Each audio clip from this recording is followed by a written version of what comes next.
Most of the food safety systems in the world are built to detect the failure. But here is the uncomfortable truth.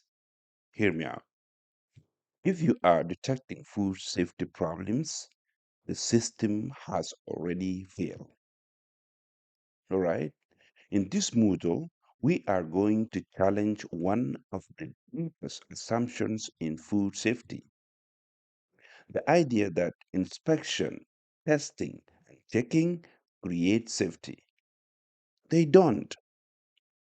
Prevention creates safety, and prevention is a design choice. This module is about reclaiming the original purpose of HACCP, not as a paperwork, not as a compliance, but as a way of designing systems where harm cannot occur in the first place.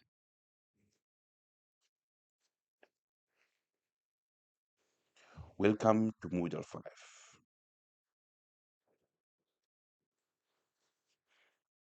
Preventive logic was reframed here in this module, and we are going to design harm out of the system completely, step by step. All right. Now, as we said, most food safety systems focus on detecting problems, but Module 5 today, just take your time to focus here and to stay with me because it's going to teach you to design systems where harm cannot occur in the first place, and you can implement that in your own organization today. All right? You will learn to think preventatively about where controls must be absent and how to build systems that make safety the natural outcome, not an aspiration that requires constant vigilance. Right? This is presented to you by Walpole, founder of QHSC360.org. Now, let's highlight our audience quickly before we dive in. This course serves a broad community, including primary production and manufacturing. Those are farmers and primary producers, food and ingredient manufacturers, multinational food companies, and small scale processors. Also, our course is designed to serve distribution and service sector, include cold chain and logistics provider, importers and exporters, retailers and supermarkets, food service and catering chains. And also, our course is designed for professional specialists, including food safety managers and quality audience teams, internal and third party auditors, food safety consultants, and technical specialists. And finally, we also design our course to serve governance and oversight, including regulatory professionals, NGO and public health officials, supply chain risk managers, and senior leadership teams. The design principle of our course is that every module must make sense to both a small farm and a global corporation because we speak a universal language of food safety. Now, let's explore the foundational question that will guide us through this course and is the following. If we know food hazards exist, why do we still detect failure instead of preventing it? All right? Now, this critical question resonates globally, especially when considering recent data. For example, the EU on Health 2024 Xenosis report, which is published in December 2025, cover the data of 2024, highlights a staggering of 6,558 foodborne outbreaks, affecting 62,000 481 individuals with Listeria monocytogenes causing the highest rates of hospitalization and health or and death. Sorry. This fundamentally challenges how most organizations approach food safety.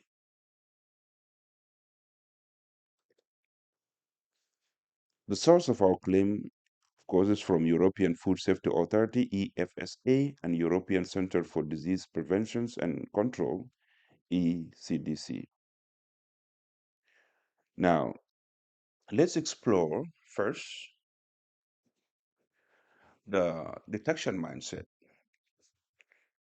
All right, the detection mindset, which is the traditional way of managing safety, food safety here. When the problem occurs, what happened in traditional way?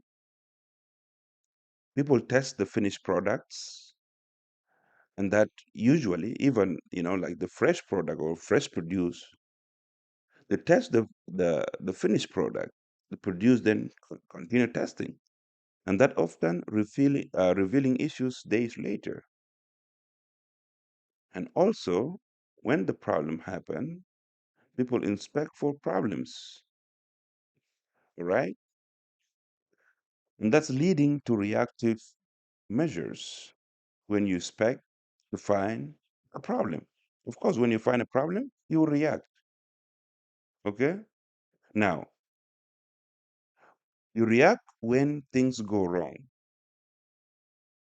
And then when you do that, you are initially initiating a costly recall. Definitely, if you find a problem in finished products, you need to recall it, and that will cost you a lot. And then you fix issues after the problem happened. And definitely, that it's always impacts on your brand trust. And as the microbiological testing takes around 4 to 6 days, by that time, when you get the results back, you have already produced more than 30,000 of units, and you might have distributed also. In some cases, it happened. Now, statistical sampling limitations means that testing 0.01% of production provide 95% confidence only and only if contamination is less than 1%. And this is a dangerously high threshold, right? Now, let's explore the prevention mindset that we are going to design together today.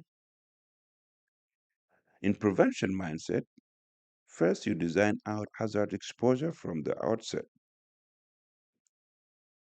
and you verify system is functioning continuously, not just at the end product. You intervene before harm happen, and by doing so, you are protecting consumers proactively. Also, you eliminate in the prevention mindset, you eliminate conditions that allow problems to develop, and you invest proactively in robust systems yielding higher long-term ROI compared to the detection costs.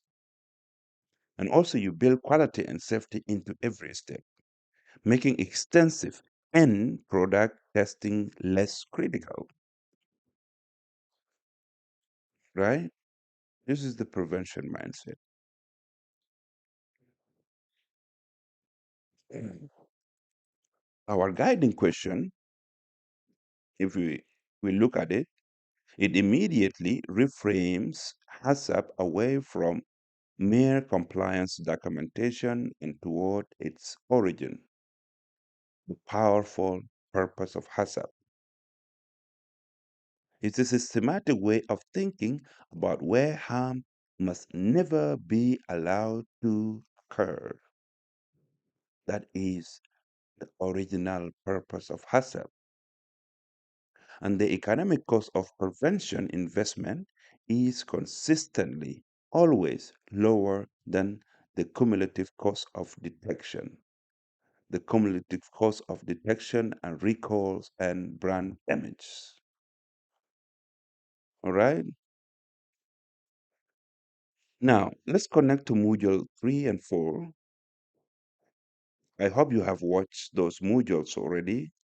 You learn that problems move forward through systems. That is what we learn in Module 3. And also, you learn that system conditions determine outcomes. That's what we learn in Module 4. But today in Module 5, you will learn to design systems where hazard cannot progress to cause harm. And this Module 5 is built on previous modules. So it's way beneficial to watch the previous module, then progress toward this module.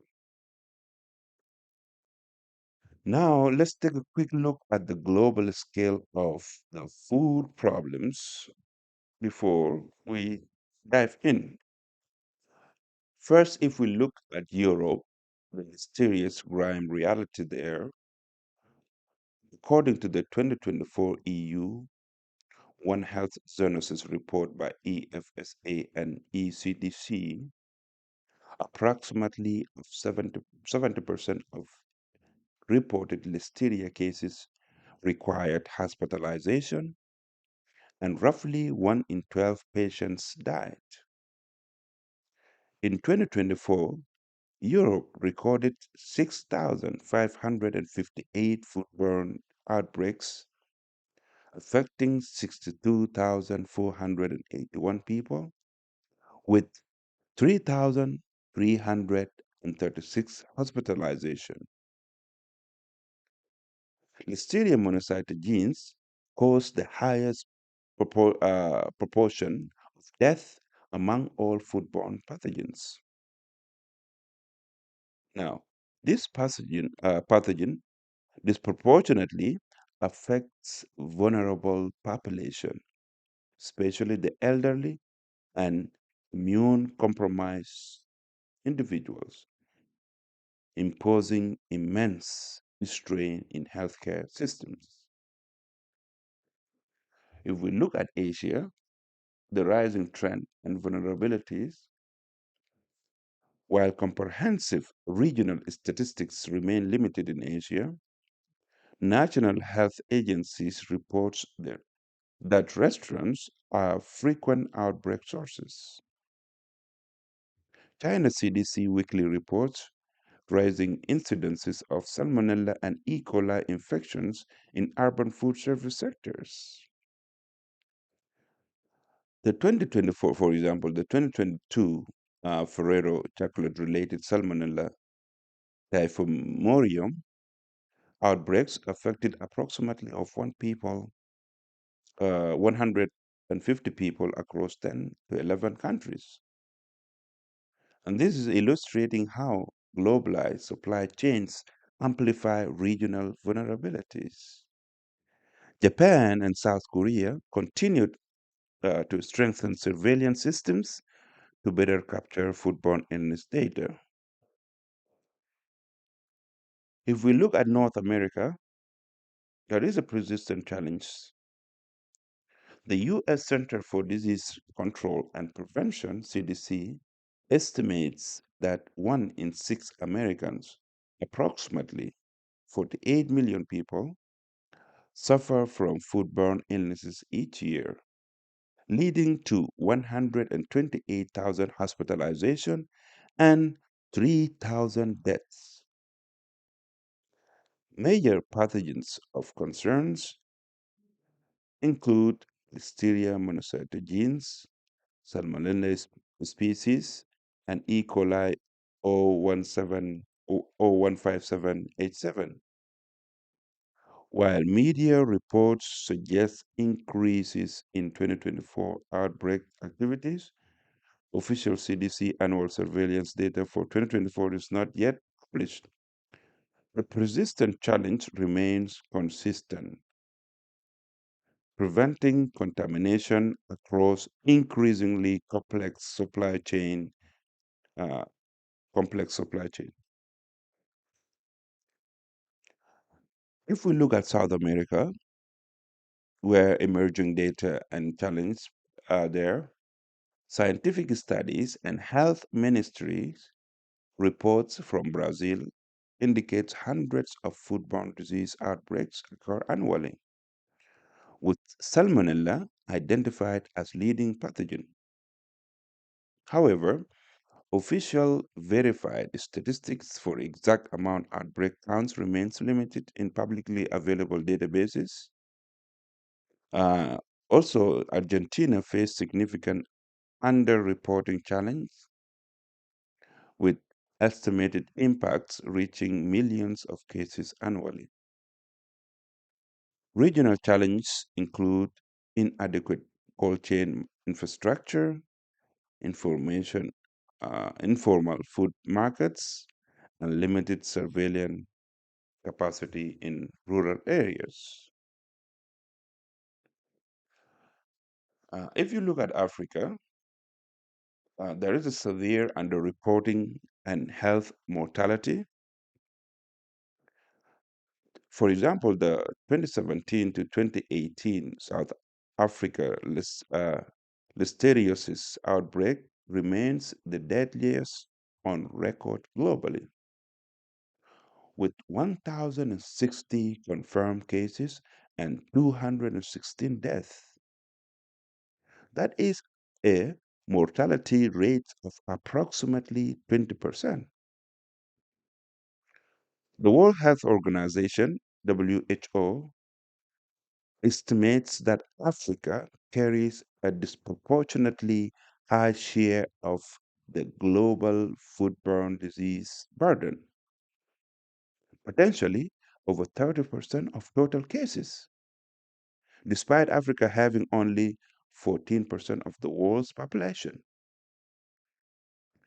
Limited surveillance infrastructure means actual case numbers are likely 10 or 20 times higher than reported. Mycotoxin contaminations, particularly aflatoxins, affects substantial portion of food supply, and that's posing chronic health risk. All right. Now, if we look at Oceania, which has high standards, but still there is persistent risks. For example, in Australia records an estimated 4.1 to 4.7 million of foodborne illness cases annually, with tens of thousands of hospitalizations and 30 to 80 deaths per year. The 2018 rockmelon or cantaloupe listeria outbreak caused 22 confirmed cases, 7 deaths, and 1 miscarriage among elderly populations, demonstrating vulnerabilities even in advanced food safety systems. New Zealand reports hundreds of outbreaks annually, though exact verified statistics for recent years vary by source. Both nations face ongoing challenges with imported produce and small scale food processors operating with limited resources.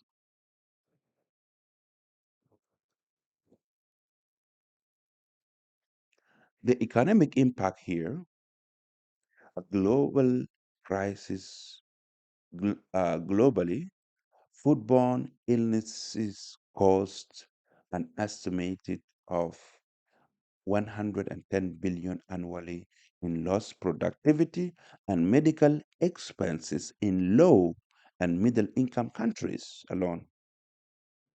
110 billion annually in lost productivity and medical expenses in low and middle income countries alone. If you look at high income countries, they face additional billions in recall costs, litigation, and brand damage. And a single major outbreak can cost company around 50 to 100 million in direct costs. with brand value alone losses are reaching to 1 billion or more for multinational corporations, stock market, brand damage. That's, just think about that.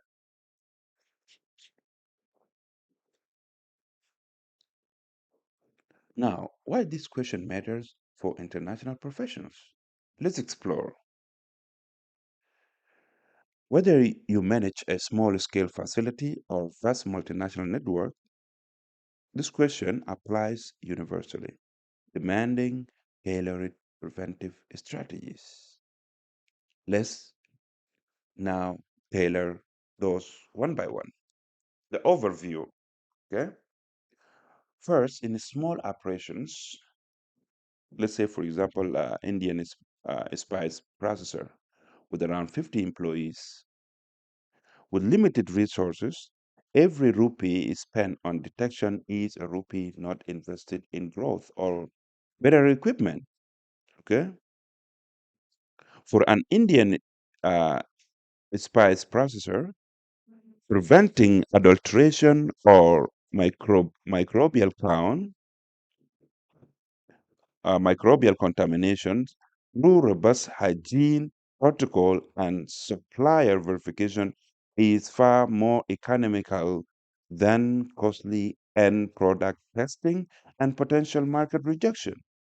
We will go through real case studies further, okay? But this is just an overview, all right?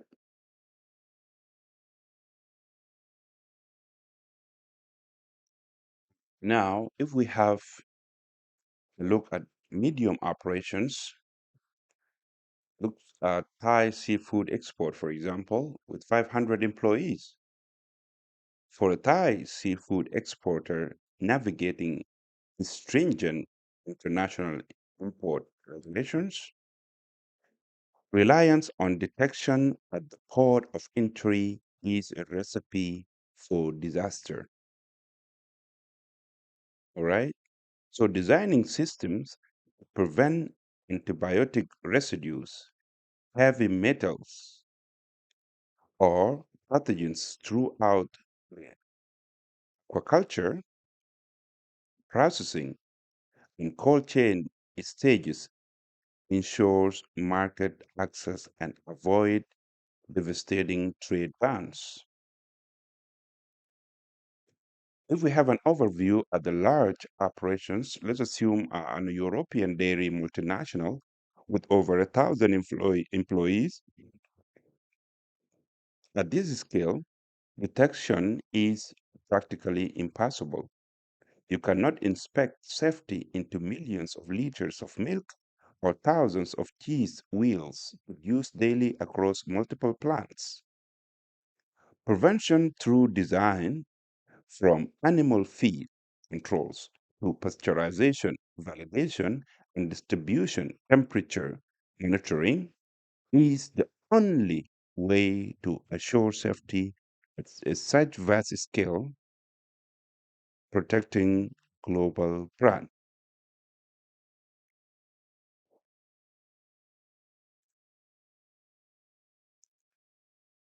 Let's look at the prevention paradox. Why we still detect. Okay.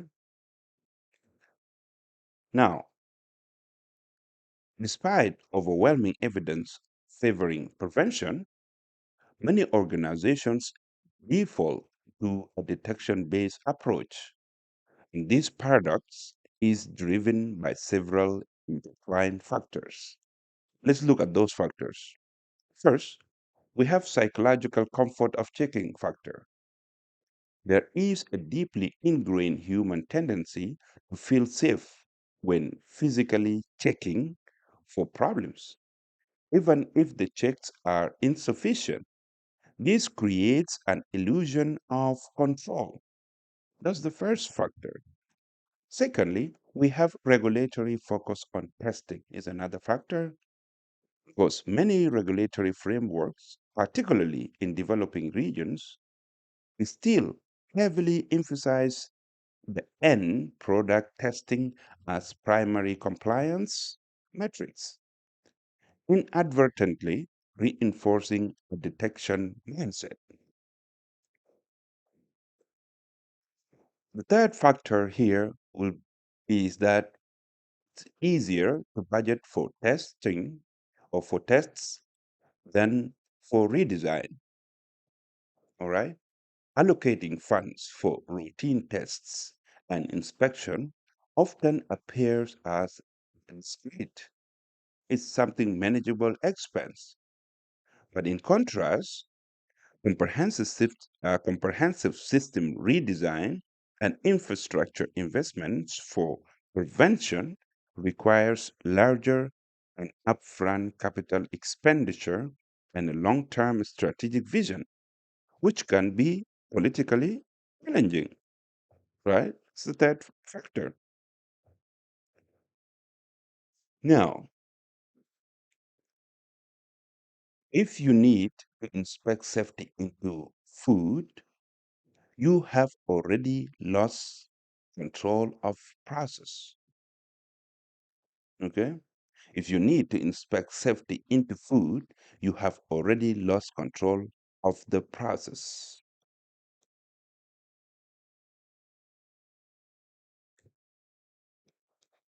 Here, Module 5 teaches you to redesign control or to regain control through sophisticated preventive design. And it will be empowering you to build resilient and food systems that transcend mere compliance.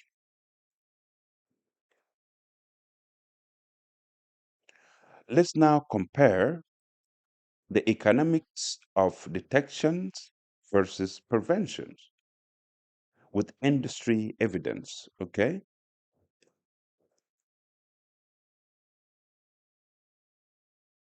the source of our comparison will be from Biomeriox Corporation Food Safety Analysis of 2024.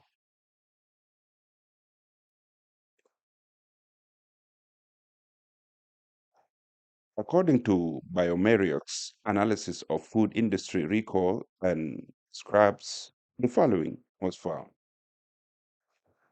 Product recall and scraps can cost up to 1 billion euro per incident, as stated by Harvey Gomichon, former group director.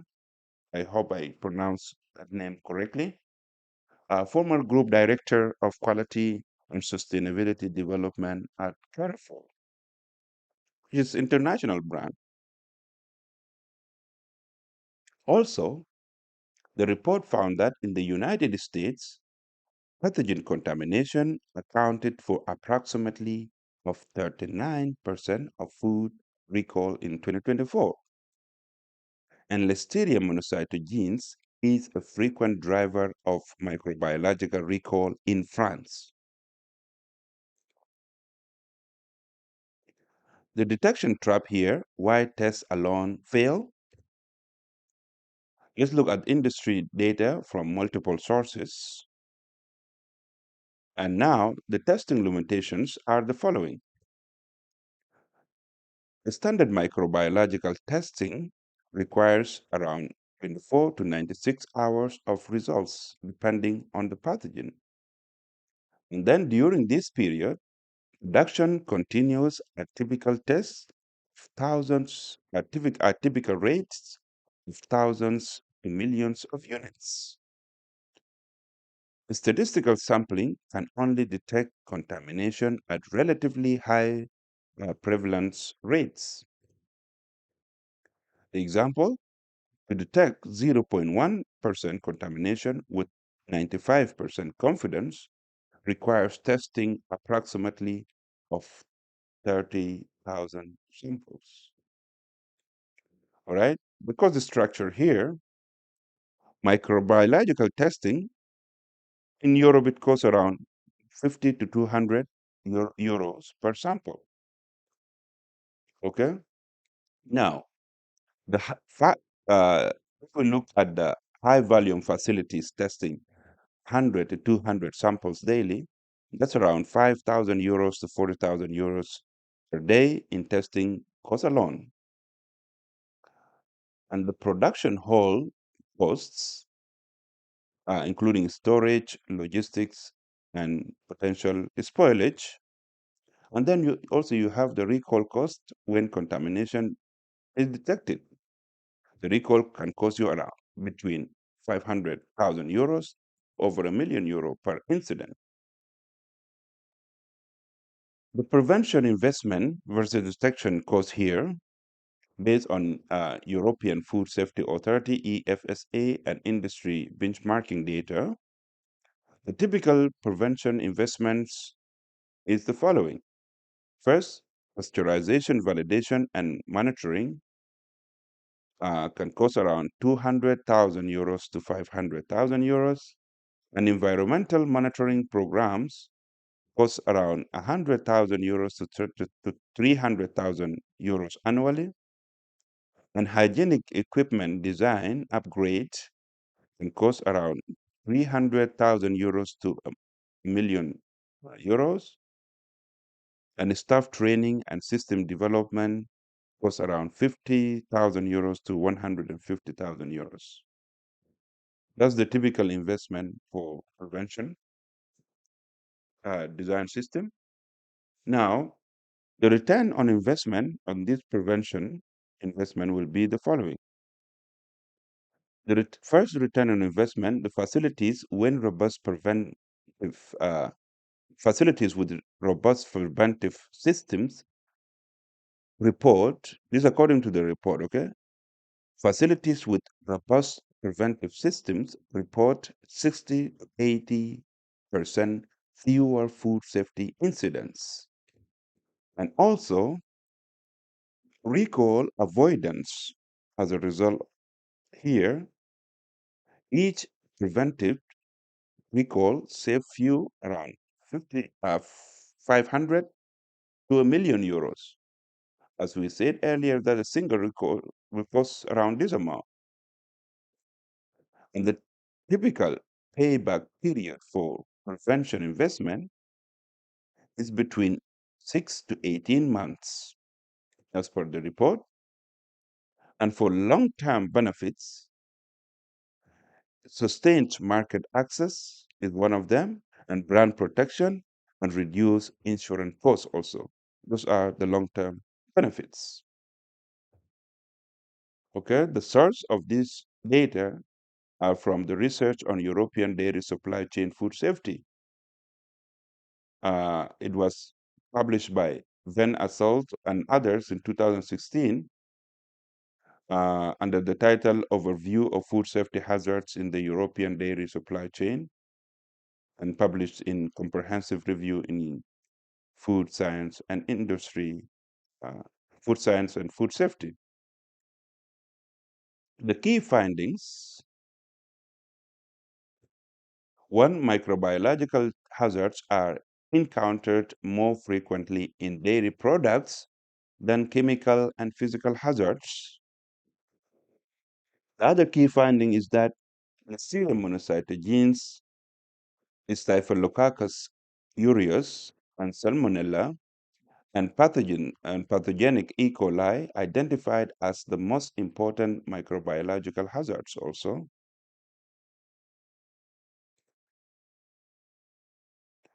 And also the key finding is that chemical hazard primarily occur at the daily farms and may accumulate during processing. The other key finding is that prevention at source is more effective than end product testing. The lesson learned here, while specific facility data is proprietary, which means is private, industry-wide evidence consistently shows that prevention through process design and control delivers superior food safety outcomes and economic returns compared to detection-based approaches. The upfront investment in preventive systems typically pay for itself within the first year through avoided recall, reduced testing costs, and sustain market access.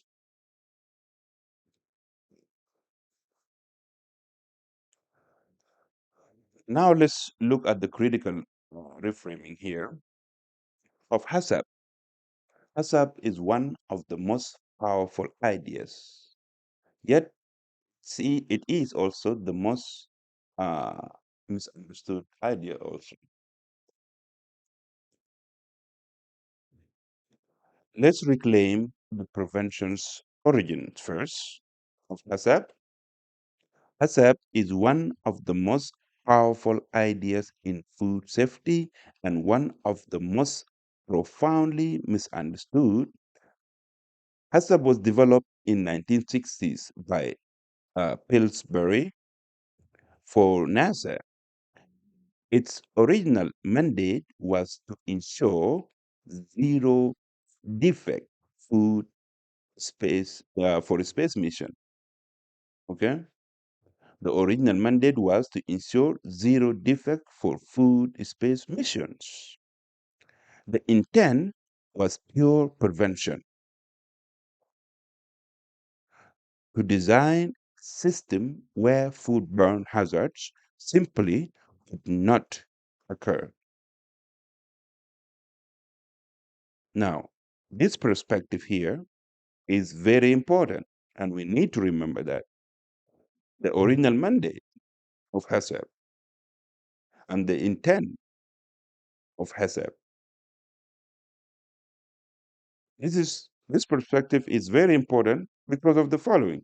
First, we are not attacking HACCP. We are challenging its common misapplication. Secondly, we are reclaiming its original power and preventive purpose.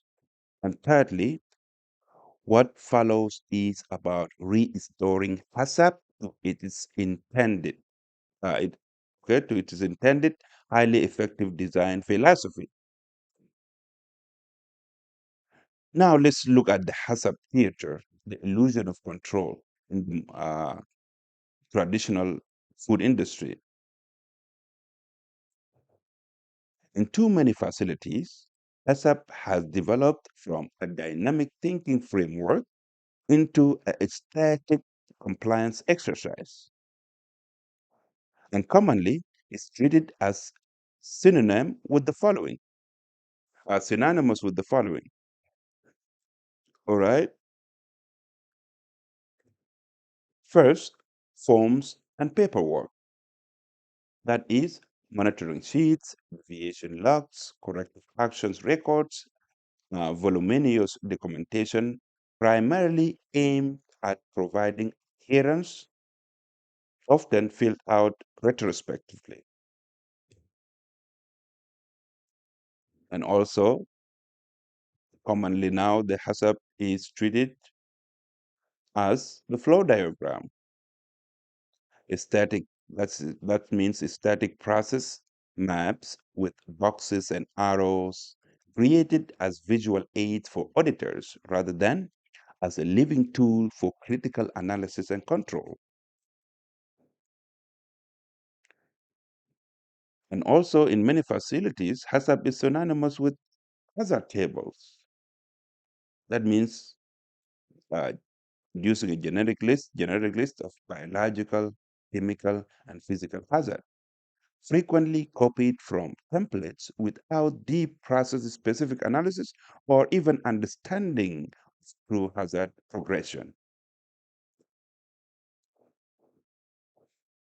And finally, also, HACCP becomes synonymous with audit artifacts.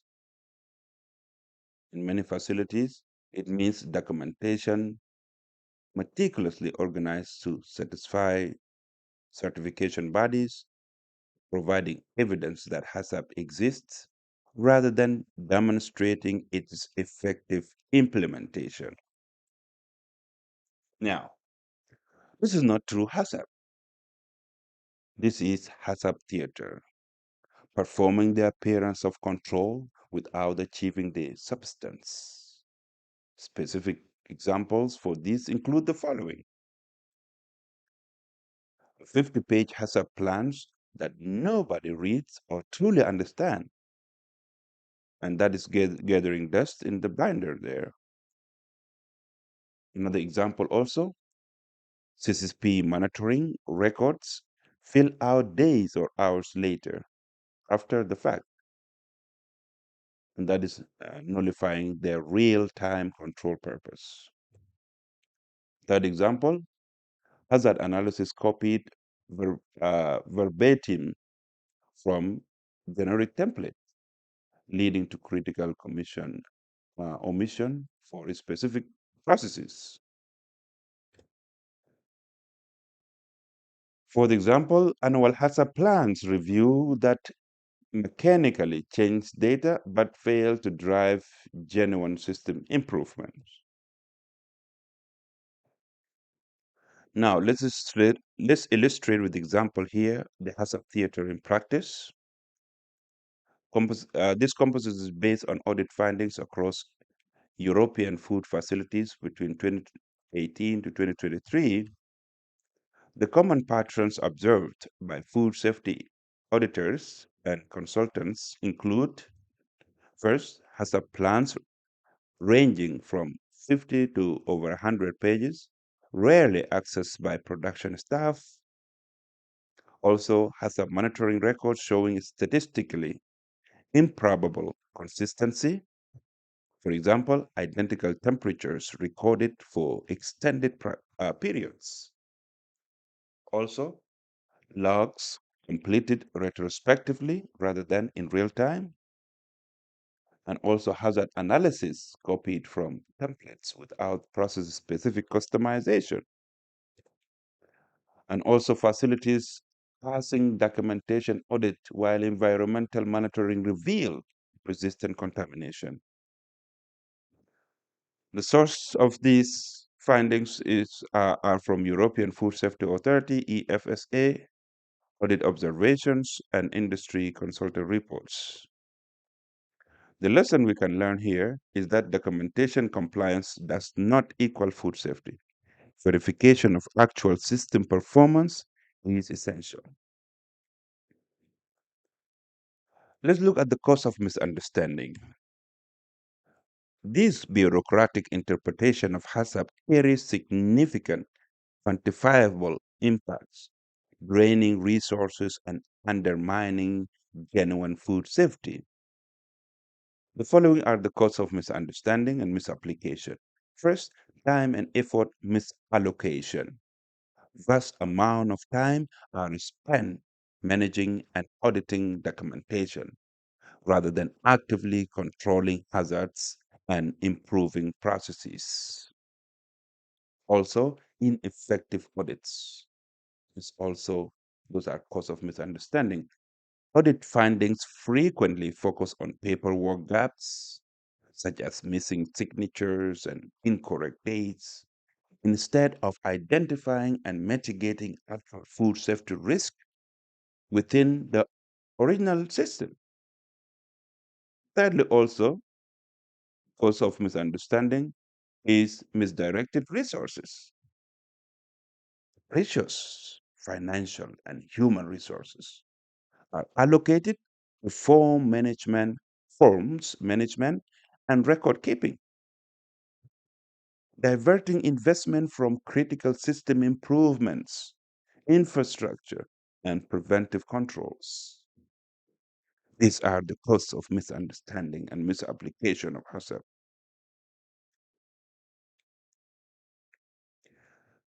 Now let's look at the industry resource allocation patterns.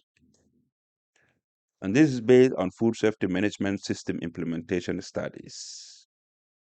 Research on food safety management system or FSMS implementation across food facilities consistently showed the following. First, significant time investment in documentation management and record keeping. Secondly, less time allocated to actual hazard control systems improvement and verifications.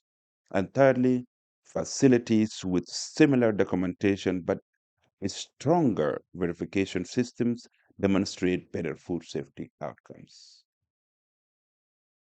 Facilities with simpler documentation, but the stronger verification systems demonstrate better food safety outcomes. The source, those are from academic research on SMS implementation effectiveness from multiple studies between 2015 to 2023.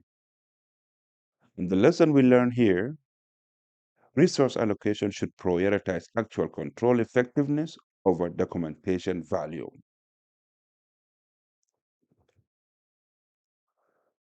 Now let's look at what HACCP actually is, the original Pillsbury logic. HACCP is a way of thinking preventively about where harm must never be allowed to occur. HACCP is a way of thinking preventively about where harm must never be allowed to occur. At its core, HACCP, properly understood and applied, embodies original Pillsbury logic for NASA's zero defect food. All right? Now, let's look the proper application here. Let's look at how it should be properly understood and applied. First, identify catastrophic failure point. This should be the first point of HACCP. A systematic method for analyzing where in your process failure would be catastrophic, meaning hazard could cause harm if not absolutely controlled at this point.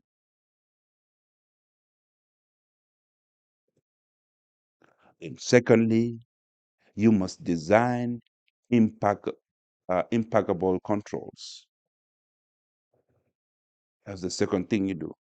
After you identify catastrophic failure points, you must design impeccable controls. Means an approach that asks, how can we design controls that make failure impossible, ensuring hazards are eliminated or reduced to acceptable levels?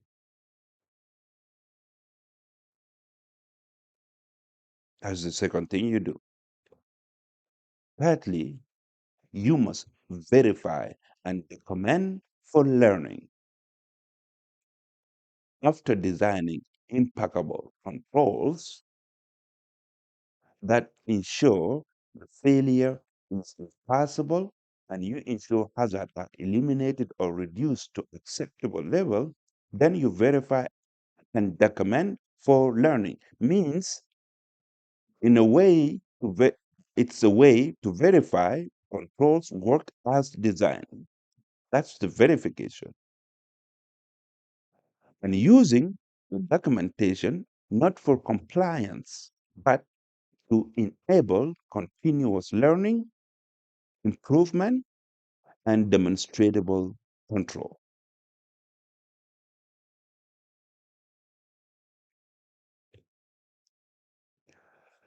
Let's look at illustrative example here, preventive thinking applied to histamine control. This example is based on validated HACCP principles for seafood processing.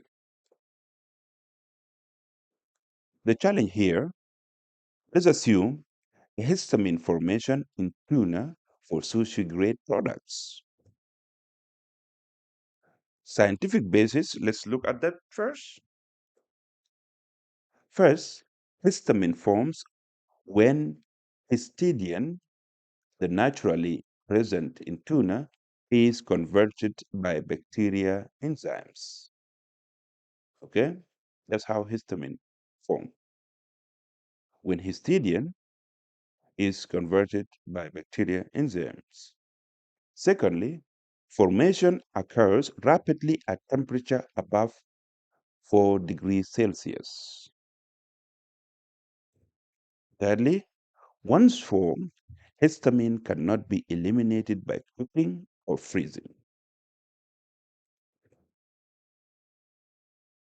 Fourthly, the regulatory limits is 50 part per million as per FDA and 100 to 200 part per million as per EU, depending on the species, of course.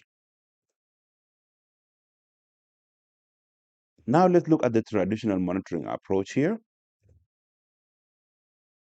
First, periodic temperature check every 2 to 4 hours, then manual recording, and then gaps in monitoring allow temperature excursion, right? You monitor every 2 to 4 hours. These gaps in between allow temperature excursions. So now let's look at preventive design approach, better way, the best way.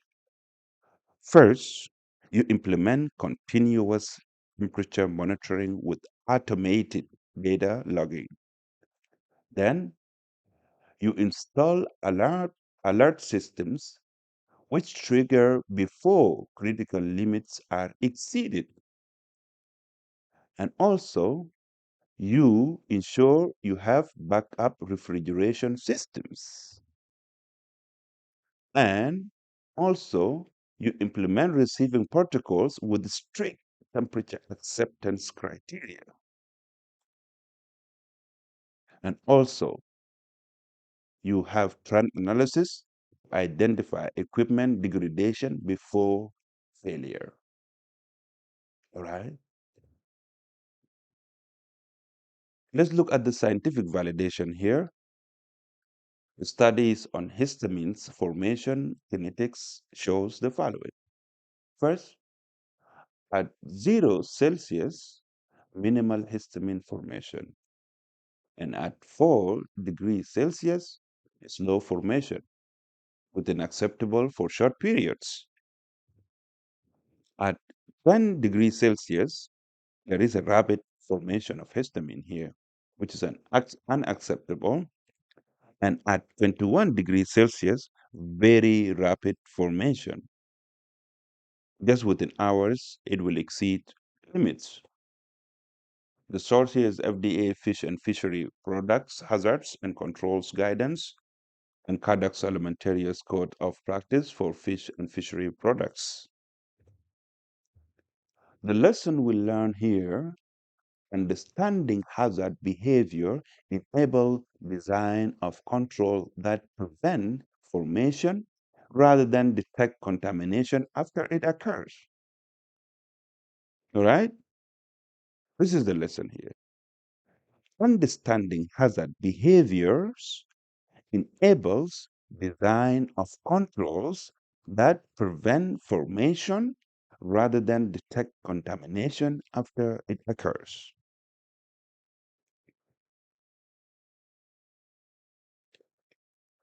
Now, let's look at how HACCP got lost from prevention to bureaucracy of today.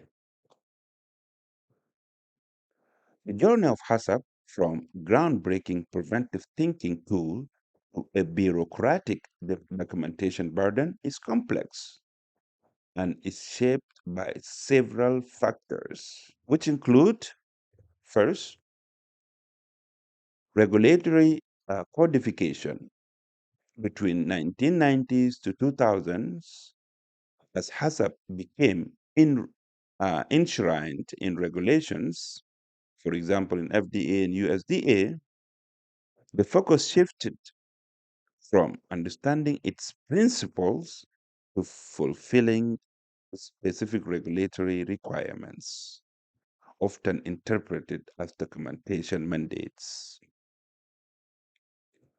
The second factor is audit industry standardization.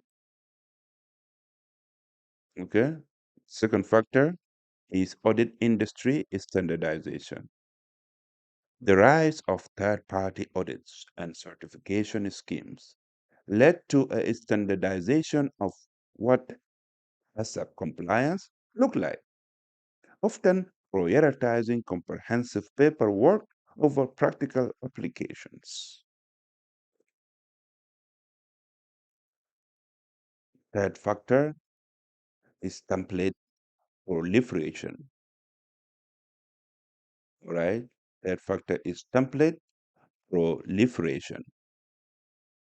The widespread availability of generic HACCP plan templates encourage a fill in the blanks approach, sidestepping the critical thinking and process-specific analysis central to effective HACCP. The fourth factor is the loss of origin intent.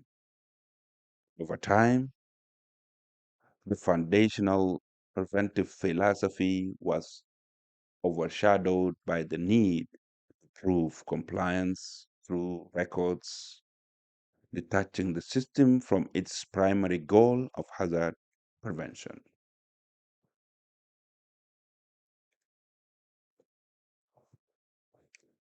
Let's look at verified cases here. The importance of process-specific hazard analysis. General principle here supported by outbreak investigation. Foodborne illness outbreak investigations consistently reveal that facilities using generic HACCP templates without process-specific customization miss critical hazards unique to their operations. Now let's look at example from outbreak reports. First, facilities processing different species, okay, for example, beefs versus lamb versus poultry, have different primary pathogens of concern. Secondly, geographic regions have different endemic pathogens. Thirdly, processing methods. Raw versus ready to eat versus fresh versus frozen requires different control strategies. Fourth, equipment design and facility layout create facility specific contamination pathways. Source here are from CDC, EFSA, and National Health Authority outbreaks investigation reports between 2015 to 2024. The lesson we learn here: HACCP requires process-specific analysis. Templates provide structure, but cannot replace critical thinking about your specific hazards, your processes, and your controls.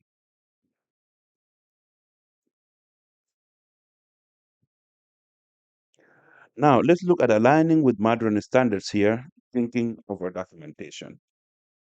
Modern food safety standards emphasize the original preventive spirit of HACCP, moving beyond mere documentation. So, how does this align with ISO 22000 2018? In ISO 22000 2018, integrates HACCP principles with a broader food safety management system, FSMS framework, distinguishing between prerequisite programs, PRPs, that maintain hygiene standards and operational prerequisite programs, OPRPs, that control food safety hazard at critical points. The standard emphasizes that HACCP is fundamentally preventive approach that identifies, evaluates, and controls food safety hazards. Notably, Clause 8.5.2.2 hazard analysis requires a systematic analysis to determine hazards that need to be controlled, focusing on process, identification, and evaluation. This is how we meet ISO 22000 requirement, because ISO 22000 requires incorporating HACCP principles for a proactive approach to food safety.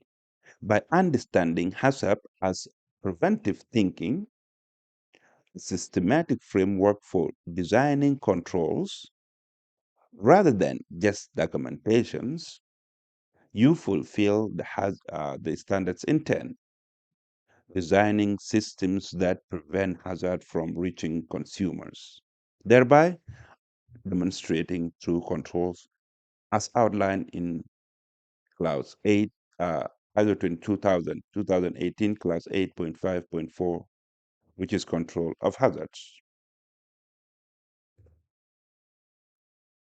Let's look at illustrative example here for process-specific hazard analysis for spice processing. And this is based on documented food safety challenge in the spice industry. First, we start with industry context. The spice industry face well-documented food safety challenges, including the following. The face microbiological contamination. Salmonella is frequently detected in spices. Secondly, they face challenge of heavy metal contamination, including lead and cadmium from soil.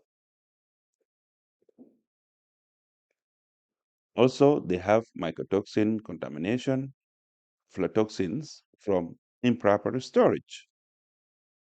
And the source from FDA Spice Risk Profile 2013 and EFSA opinions on spicy safety. Let's look at the specific process-specific control approach here. For facilities processing spices for export markets, the controls must address the following. First, they must address microbiological hazards, and that must be validated thermal treatment or other pathogen reduction steps, and also environmental monitoring to prevent recontamination, and also supplier verification programs. Secondly, they must address chemical hazards through supplier qualifications, including soil testing, and agricultural practices, and also incoming material testing for heavy metals, and storage conditions to prevent mycotoxin formation. Thirdly, it must address the verification through finished product testing to verify control effectiveness, trend analysis to identify emerging issues, and continuous improvement based on data. The lesson here, ISO 22000 and other FSMS standards require process-specific hazard analysis.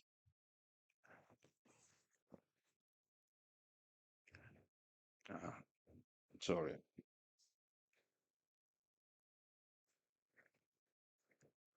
Understanding your specific hazards enables design of effectiveness and targeted controls rather than generic approach. Let's look at the connection to Codex Alimentarius here. ISO 22000 is based on the principles for food hygiene outlined in Codex Alimentarius, an internationally recognized set of guidelines and standards. The Codex HACCP framework defines 7 principles that focus on prevention through systematic hazard analysis and control.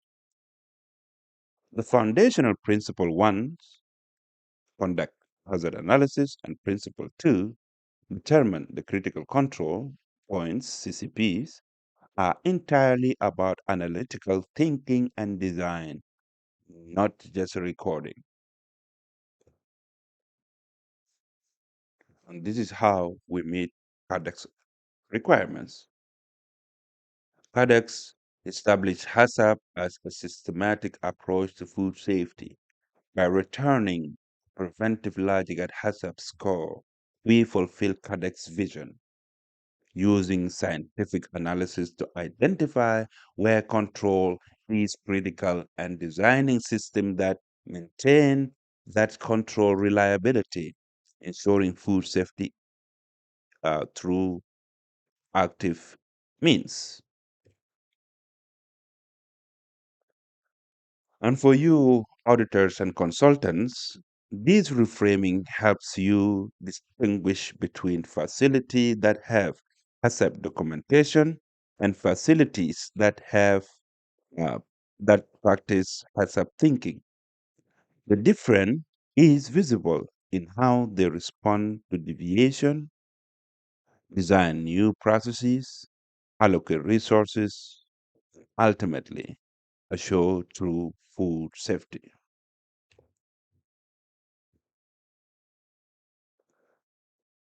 Now let's look at the foundational principle why inspection can never create safety.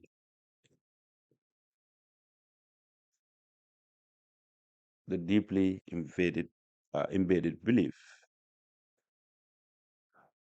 Now, if we look at the deeply embedded belief here, many food safety systems operate on implicit belief of the following: if we test enough, inspect thoroughly enough, and catch problems before release, we can ensure safety. You see, many food safety systems operate on this belief that if we test enough and inspect thoroughly enough and catch problems before release, that we can ensure safety. Huh. This belief is comfortable, of course. It suggests that safety is achievable through diligence, attention to details, and sufficient resources for testing. But this belief is also wrong. Now, let's look at the fundamental logic. Why inspection failed? Okay?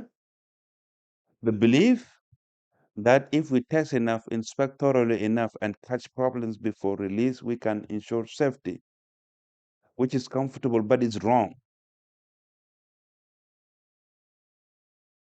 Now, to look at the fundamental logic of why inspection failed,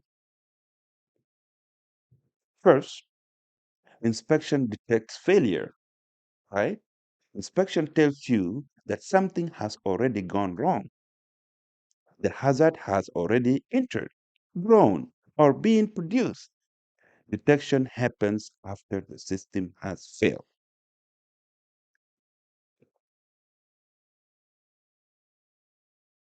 Prevention, remove exposure. Prevention, design systems where hazards cannot enter, grow, or be produced. Controls happens before harms can occur. Prevention eliminates the need for detection.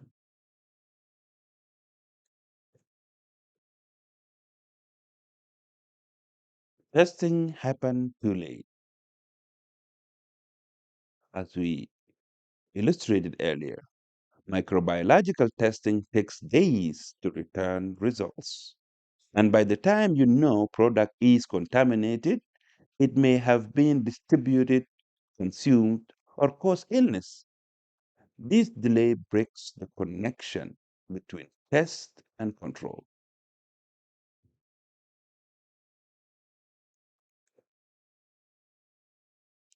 Now, if you need to inspect safety into food, you have already lost control.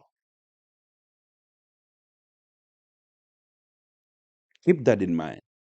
If you need to inspect safety into food, you have already lost control. Now, let's look at the three fatal flaws of inspection based safety. Okay? The first flaw: the scale makes inspection impossible. This is the first flaw. Let's look here. Okay? Small processor example. A bakery produces 5,000 loaves per day. They have a statistical confidence that product is safe. You wouldn't need to test hundreds of heavy loaves daily. Okay, to have a statistical confidence that product is safe, you would need to test hundreds of loaves daily. But testing destroys product. When you take samples, you need to change the form. That means you are destroying the product. So you cannot test the way to safety at a scale. You would consume more products in testing than you sell, right? Let's look at the large manufacturer example. A ready-to-eat meat plant produces 100,000 packages per day. HACCP does not rely on end product testing to ensure the safety of food batches, but on continuous control and monitoring of critical control points along the production continuum. A preventive food safety assurance assurance system that focus on ensuring control of known potential hazards before the products reach the end of the line. Testing a tiny friction and assuming the test is safe is statistical gambling. Okay, it's not a control. Testing a tiny friction and assuming the test is safe is a statistical gambling, not control. Let's look at the second flow. Delay breaks control. Okay, let's look at the time problems here. The standard microbiological testing costs around 20 to $200 per sample, right? Now, day one, let's see at the sequence here. In the first day, the sample is collected. Day 2 to day 3, sample transported to lab, plated for culture.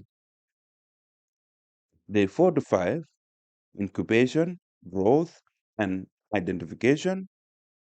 And day 6, results reported. All right?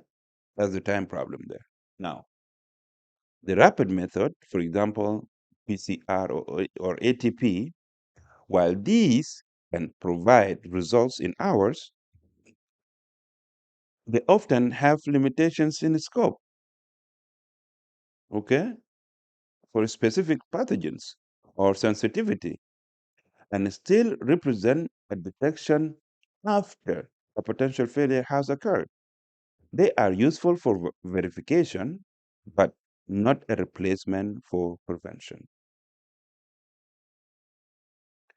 Now, during the 6 day delay there, first, you have 6 days of additional production occurred, over 30,000 units in the small bakery example. And the production from day one may have been distributed. Definitely, right? And the product from day one may have been also consumed. And if contamination is systematic, 6 days of contaminated product entered Congress already. The economic calculation here, the cost of holding product pending results can be substantial also. For example, cold storage, opportunity cost, and increased inventory risk. For a facility producing 100,000 units per day, holding 6 days of production means storing 600,000 units. This cost often uh, this cost often far outweighed the investment in the robust preventive controls that eliminates the need for such hold. And by the time the test tells you there is a problem, the damage is done, inspection is too slow to prevent exposure, right? The third flaw is inspection reveals system failure, not prevent. It doesn't prevent it. And that's according to global case studies also. Let's look at the case study one.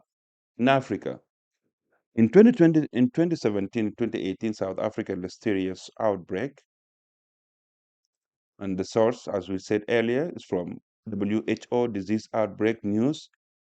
In April 2018, South African National Institute for, and also from South African National Institute for Communicable Disease, and ICD. The following are verified facts. First, the impact was on 1,060 laboratory confirmed cases with 216 deaths, approximately 20% mortality rate. The source was ready to eat processed meat, colony from Enterprise Food Facility. The timeline outbreak occurred over 18 months before source identification. And the findings, who genome sequencing traced back, sorry, the whole genome sequencing traced back to single facility with persistent environmental listeria monocytogenes ST6 strain.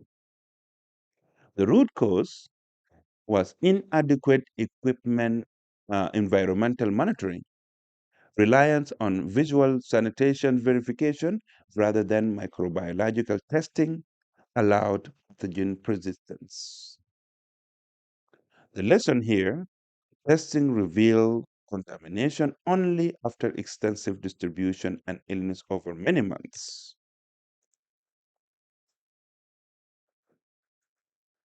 Let's look at the second case study in Europe. 2022, Ferrero Kidner, Ferrero Kinder Cacular Salmonella outbreak.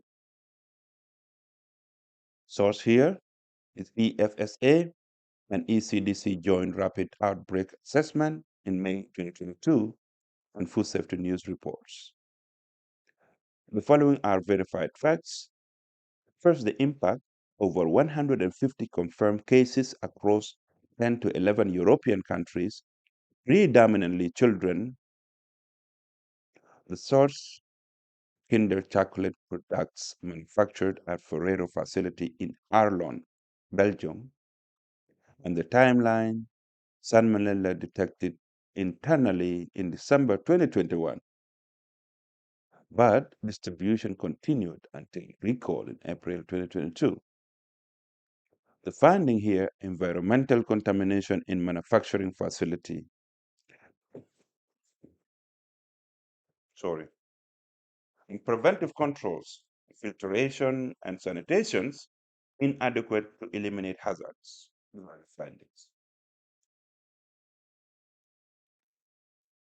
Lesson we learn here: testing detected the problem, but preventive systems fail to stop contamination before widespread distribution. Okay? The filtration and sanitation fail to stop the contamination.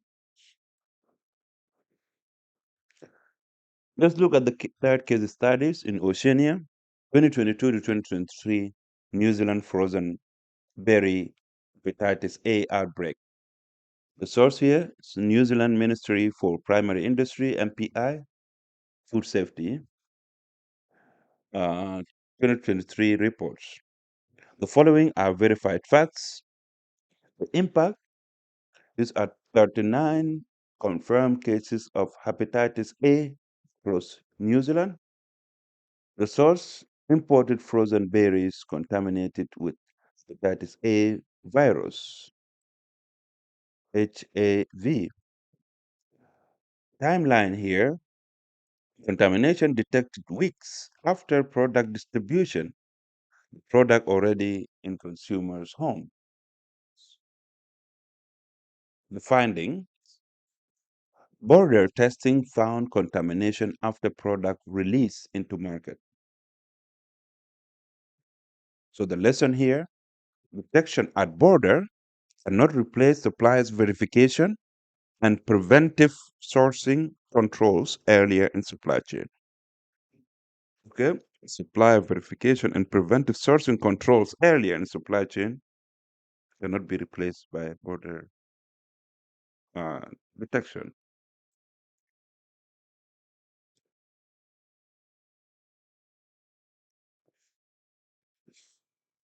We have a glitch here.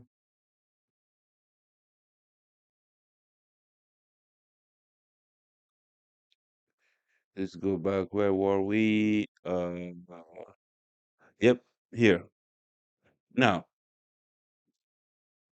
these cases, the three cases we illustrate, demonstrates that testing only identify a problem after it has already occurred, and often the significant harm has been done. So prevention, conversely, aim to eliminate the problem before it can ever arise. Let's look at the statistical impossibility of testing to safety here. Relying on end product testing to ensure safety is statistically unattainable or untenable for most food operations. Consider these following calculations. To detect a 0.1% contamination rate with 95% confidence, you would need to test approximately 3,000 individual units. If a plant produces 100,000 units per day, detecting these low level of contaminations would require testing 3% of your daily production. So for many products, testing is destructive, right? This means you would be destroying 3% of your daily outputs. This is an economically and practically impossible scenario. Now, this highlights that inspection is not a scalable solution for safety assurance. It is a primary role. Its primary role cannot be to guarantee safety by itself. Let's look at what inspection can and cannot do. First, inspection can do the following: verify that prevention is working. ISO 22000 definition here, confirmation through objective evidence that specified requirements have been fulfilled. Also, inspection can do the following: detect when system drift out of control, and also provide feedback on system performance, and also identify trends that signal emerging problems. And it can also validate that controls achieved their intended effects. And in ISO 22000 definition here is confirmation that the control measure is capable of achieving its intended food safety objectives. All right, and also inspection can do the following: form part of risk-based testing strategies to target specific high-risk areas or products, not as a general safety net. Also, inspection can serve as an early warning system through environmental monitoring focus on trend data, for example, trending data, for example, listeria, heartburg sites, rather than simple pass-fail results to indicate control. And we will explore further. Now, inspection cannot do the following. Inspection cannot create safety in unsafe system. It cannot substitute for preventive design, and it cannot work fast enough to prevent exposure at scale. Inspection cannot test every unit, like we said earlier, economically or practically. Uh, and also, inspection cannot undo contamination that has occurred, and it cannot be the sole method of monitoring. And according to ISO 22000 definition, for monitoring is conducting a planned sequence of observation or measurement to assess whether control measures are operating as intended. Let's look at the correct role of testing and inspection here. First, verification of control. Testing to confirm that your preventive controls are working as designed. An example of that is environmental monitoring confirms cleaning is effective. Process monitoring confirms cooking achieves targets temperatures. Secondly, early warning system. Those are the roles of inspection and testing. Means inspection detects when systems begin to drift before they fail completely. Catching a small deviation early allows correction before major problems develop. Another role of testing and inspection also is for validation of prevention. Testing confirms that your preventive design actually prevent hazards. If tests repeatedly show contamination despite controls, your prevention is inadequate. So you need to redesign here.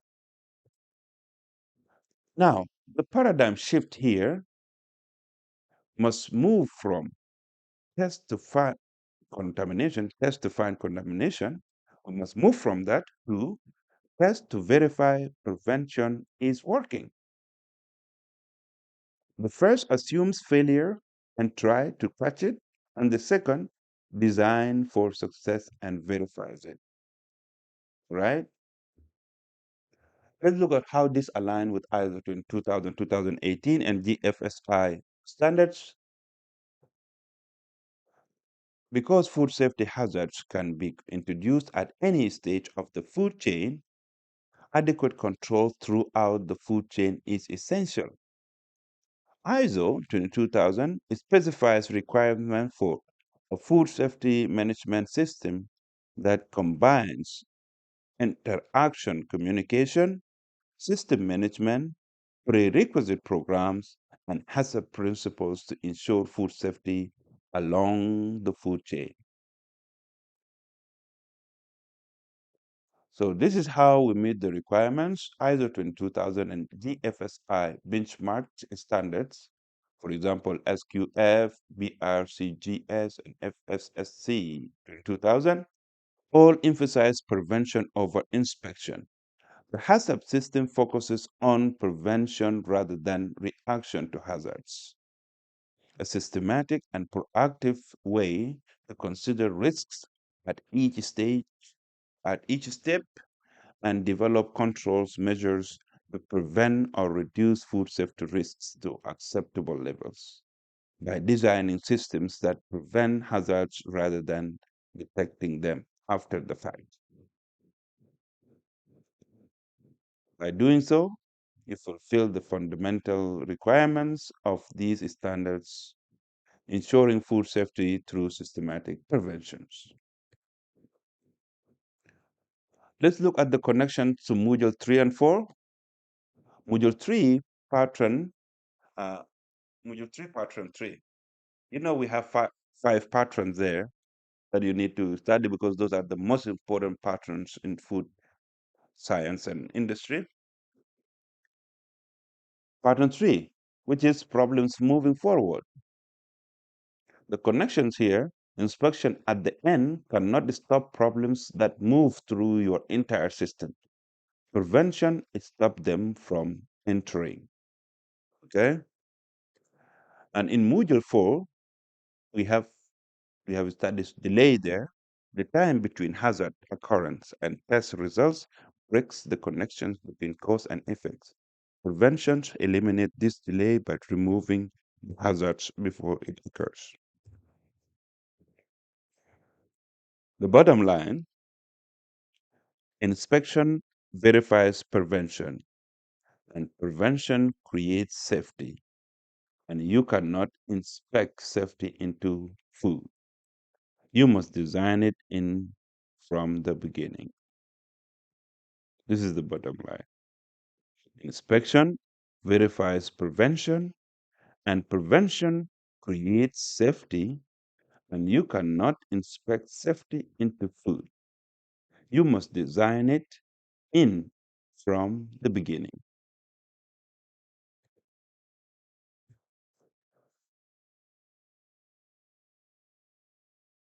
Now, let's explore the philosophical anchor. Prevention is a design choice. Let's explore this together. Here is the foundational insight. The systems govern outcomes. Every system is perfectly designed to produce the results it gets, including failure. All right? Every system is perfectly designed to produce the results it gets, including failure.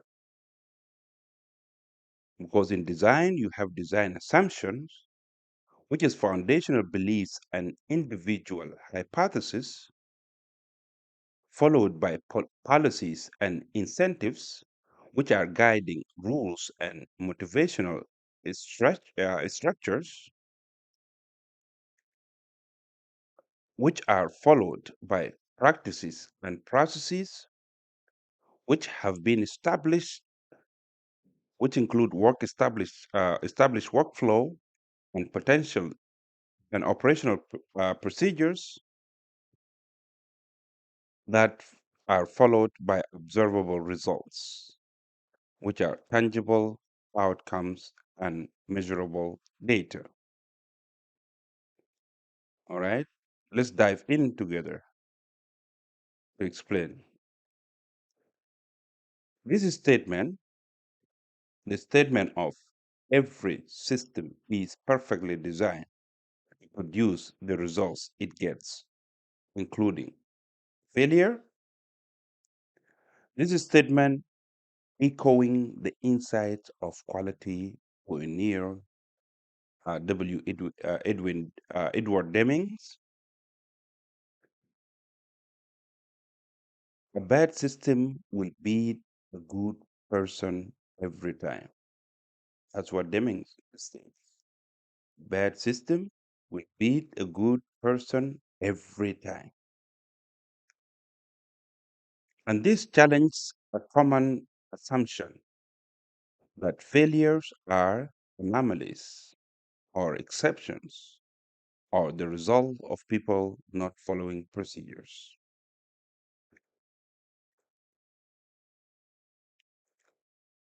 Also, drawing from Peter Singh's The Fifth Discipline, we understand that systems inherently create their own behavior.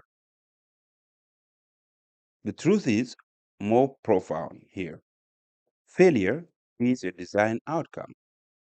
And furthermore, as highlighted by Charles Perrow's normal accident theory, all right, the normal accident theory in complex and tightly coupled systems like modern food production, failure are not just possible but times inevitable due to inherent design flaws and interactive complexity. Let's explore further and let's look at the prevention does not happen naturally. All right, the drift toward the failure. Let's look at it. If system is left to default conditions, systems inevitably drift toward failure. This phenomenon is a result of intrinsic system dynamics rather than individual shortcomings.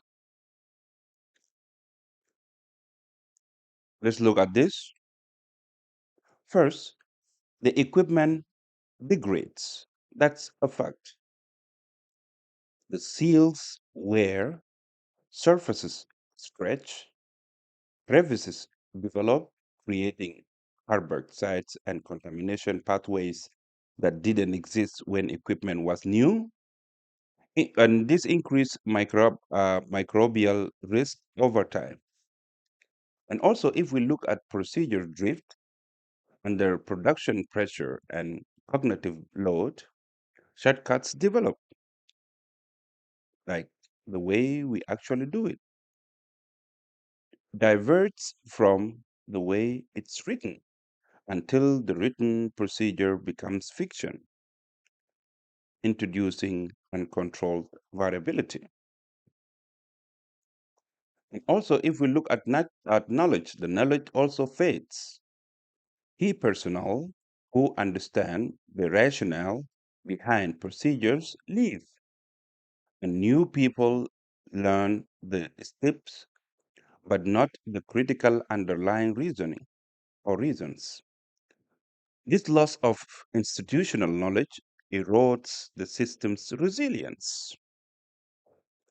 Also, if we look at the standards, standards also erode because small deviations that go uncorrected, small deviations that go uncorrected, each successful deviations makes the next one easier to justify, subtly shifting the organizational norm. Standards decline incrementally until failure becomes normalized and accepted. Now, this systematic drift toward failure is not the result of bad people or poor intentions. It is the natural behavior of systems that are not deliberately designed to resist degradation and human behavior tendencies.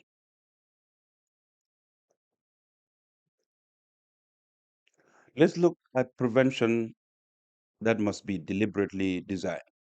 All right? Prevention must be deliberately designed. Creating safety requires intentional design decisions at every level, building resilience into the system itself.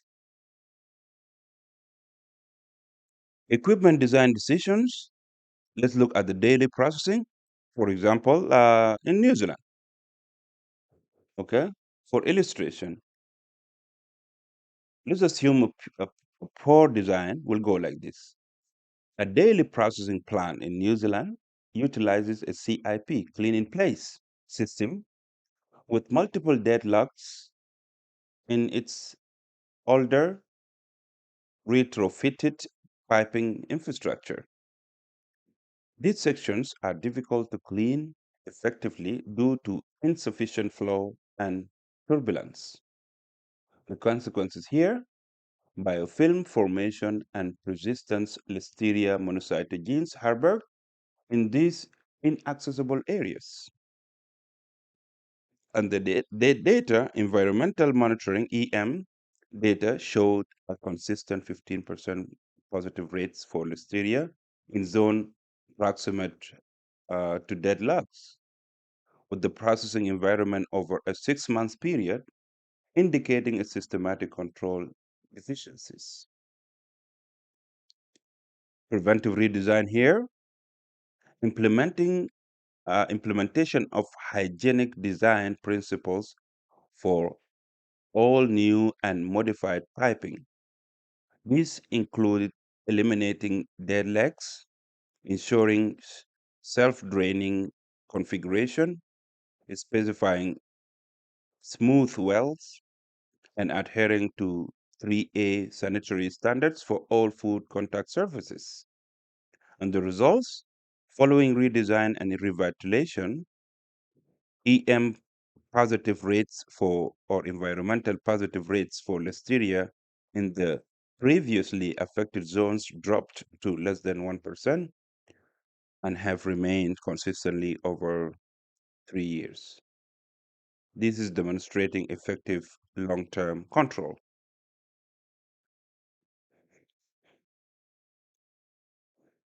Let's look at the process design decisions here. And let's take example of spicy processing in India. The poor design, a spicy processing facility in India uses a single grinding line for both allergen contacting, for example, mustard and sesame, and non-allergen spices.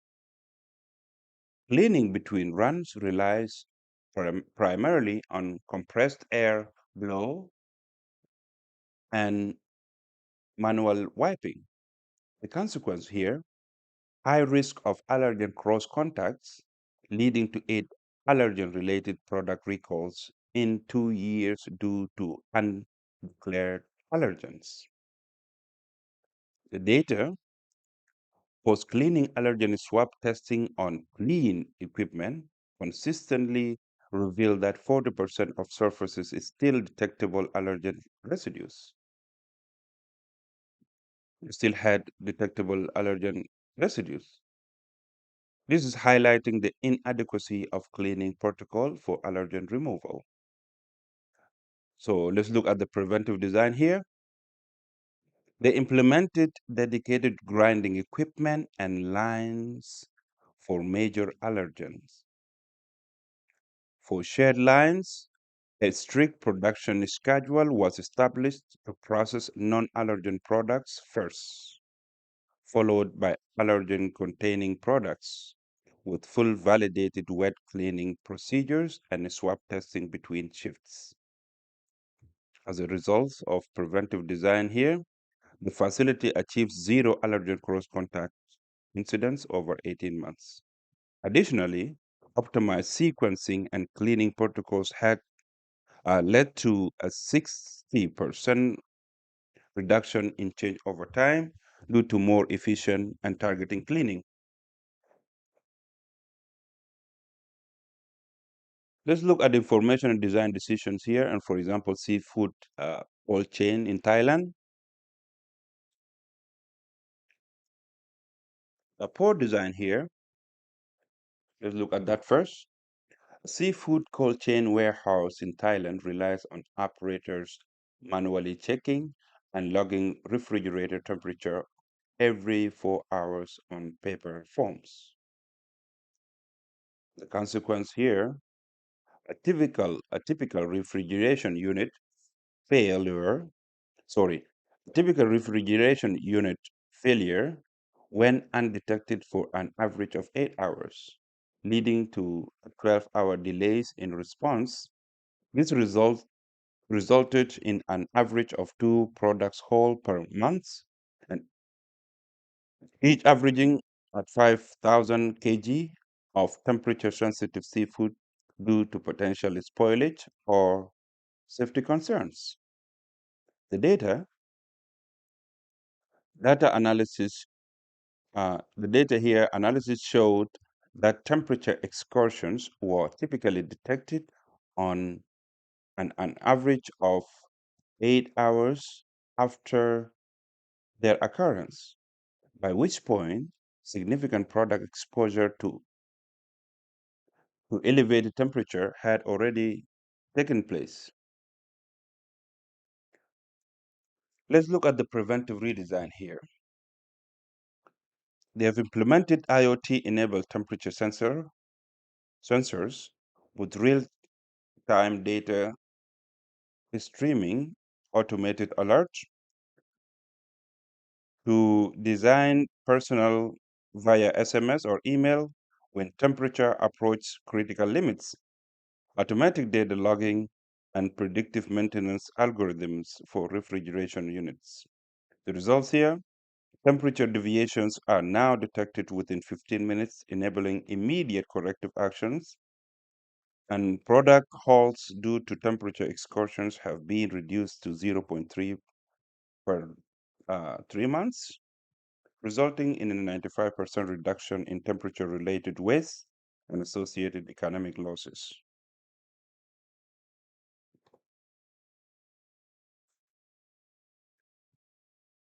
Let's look at the hierarchy of controls here, building prevention in your system. Adapted from occupational safety, the hierarchy of controls provides a framework for systematically prioritizing preventive measures, moving from the most effective to the least effective. One, we have elimination, the most effective, by removing the hazards entirely. In food safety example, uh, reformulating a product to remove a known allergen or sourcing raw materials from certified pathogen-free regions. Secondly, is substitution by replacing the hazardous elements with a less hazardous alternatives. And for seafood example, using a less allergic ingredients in a recipe or replacing a chemical disinfectant with a non-toxic sanitizer. Thirdly, engineering controls, physically separating people from the hazard or designing systems to reduce exposure. Example in food safety, hygienic equipment design, for example, enclosed systems, self-draining pipes, automated CIP systems, physical barriers between raw and ready-to-eat zones. Fourthly, you have administrative controls. That means include procedures, trainings, and operational practices to reduce risk. In food safety example, that would mean HACCP plans, SOPs for sanitation, allergen scheduling, mandatory food safety training for all personnel. Finally, the less effective is PPE and monitoring, personal protective equipment, and detection or verification measures. This is the least reliable as primary control. In food safety examples, that include gloves and hairnets for employees, environmental monitoring, finished product testing as verification, not control at this point. Now let's look at design choices shape behavior in behavioral economics in food safety. People adapt their behavior to the system they work within. Design determines what behaviors are possible, easy, or necessary, often leveraging principles from behavioral economics. First, poor design forces relies on perfection. When safety depends on people following complex procedures perfectly under pressure and high cognitive load, failure is inevitable. This design fights human nature and system constraints, making errors more easily. But if we look at preventive design, which makes safety easy, when safety is structurally built in through physical barriers, foolproof sequencing, or automatic controls, doing the safe thing becomes the default option. This as per the Feller and Sunstein's notch. This design worked with human nature, reducing cognitive load and error rates. Let's look at the real world example, real world application where you will succeed or fail. In real world application, and this comparison is based on verified industry benchmarking data from 3A sanitary standards and also from EHEDG guidelines and seafood and food safety consultant observations across thousands of facilities globally. Let's look at the first scenario, a small scale processor that has between 50 and 200 employees. Example here, regional cheese maker, artisan bakery, and local meat processor, small scale processors. Okay. The path to failure, conventional equipment.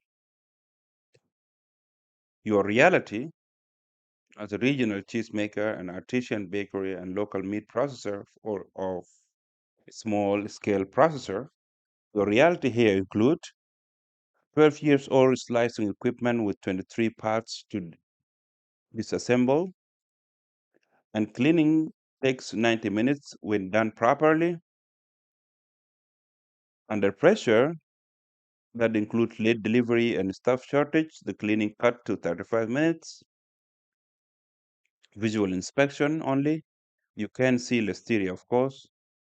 So what happened on your worst day are the following. Two workers call in sick. You are at 85% staffing now. And then major customers need urgent delivery by 2 p.m. And also supervisors tells team we need to speed up changeover. Cleaning shortcuts here taken and, and hidden crevices are not reached at this point. An environmental swap is postponed to next week. No, it's scheduled next week. And the listeria positive. So your outcome, you the product hold due to the swab of listeria positive product hold 2,000 kg with the value of 15,000 euros. Customer cancels contracts. That's worth 120,000 euro annual revenue lost. Regulatory inspection now are triggered for that positive result of listeria, and you may not survive these financially. But here is the path to success: hygienic design investment. Through hygienic design investment, your investments will include the following: new hygienic design equipment that will cost you 85,000 euros, tool-free disassembly equipment that is done in 8 minutes versus the 45 minutes of your whole equipment. And this new equipment is self-draining, no crevices, and has smooth surfaces. And also you implement ATP testing device that costs you 3,500 euros to buy, and the testing results come in 15 seconds, either pass or fail verification. So what happened on your worst day now after implementing this hygienic design investment? The same in under same scenario, under staffed and time pressure, but now cleaning takes 25 minutes even under pressure. It was realistic. And ATP testing showing pass in 15 seconds. This objective proof, and line cannot restart until QA approved. You remove the pressure from the operators. So your outcomes now, zero products whole over 18 months, and customer confidence increase. You win two new contracts. Let's assume each is valued at 1,200, 1,200,000 per year. So that's 240,000 euros. You win new two contracts. And the return on investment here you achieved in 8 months. You are now competitive. As a result, you are now competitive with large players because of the hygiene design. All right? That's the difference. Let's look at another example. Scenario two: medium scale manufacturers with 200 to 1,000 employees. The example here, let's assume you are a regional dairy, or you are a seafood processor, or you are a spice exporter.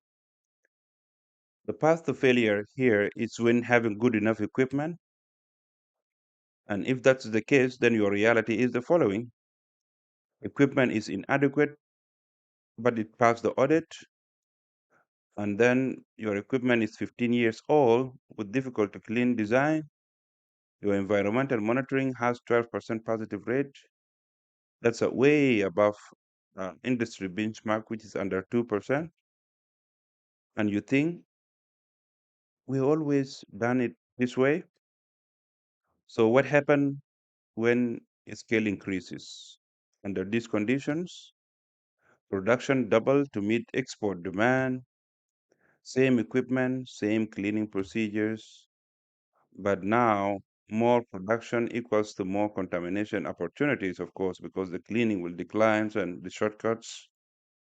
An environmental positive increase at this point to 18% under this pressure. And now customer audit came and they found major non-conformance and also environmental control they deem is inadequate in your facilities. So your outcomes, the export certificate is suspended now. That's 2.4 million euros annual revenues at risk. And you have 6 months that been given to you for corrective action period. And the competitors now took your market share and you lose your competitive advantage. Now let's explore your path to success with strategic hygiene design upgrade. You invest the following: phase equipment replacement that costs you 450,000 euros over 2 years, and your hygienic designs is tool-free disassembly and self-draining and also accessible, and you enhance environmental monitoring program. You invested 80,000 euros per year, and you invested in your staff training on new systems that cost you 25,000 euros. So what happened when scale increased? The product doubled. Environmental monitoring now, after you invested, is at 0.8% positive rate, and you maintain that way under the industry benchmark, which is under 2%. And cleaning time reduced by 40% now. You have more capacity with the same labor. And customer audits give you a score of 95% consistently. And your outcome with your new investment, the export market expanded to EU, Japan, and USA. Your revenue increases to 3.2 million annually, and your return on investment is achieved in 11 months, and you are now a preferred supplier. See the difference there? Now, let's explore scenario 3. You are a large multinational organization with over 1,000 employees in multiple sites. The example, let's assume you are a global dairy or you are an international meat processor or you are a multinational bakery. Your path to failure, let's explore first. You have inconsistent standards across sites, and your reality, site A in Europe, you have modern hygienic design with 0.5% environmental positive, and site B in Asia, you have 10 years old equipment with 8% environmental positives, and site C in Americas, you have 15 years old equipment with 15% environmental positives. Now, your corporate thinks side A proves our system works. But what happens when failure strikes are the following. Side C has Listeria outbreak, 12 illness, 1 death. That's in Americas with 15 years old equipment and 15% environmental positives. Now, the whole genome sequencing traced to your facility. And global brands is impacted at this point. All sites are affected. And your recall costs you 45 million direct costs. And brand value lost 800 million from stock market drops by 12%. The regulatory scrutiny at all sites now globally.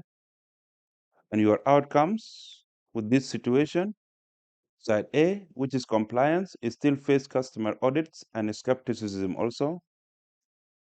And side B and C are facing closure risk, and your good side suffer because of your weak side. But now let's design your path to success with global hygienic design standards.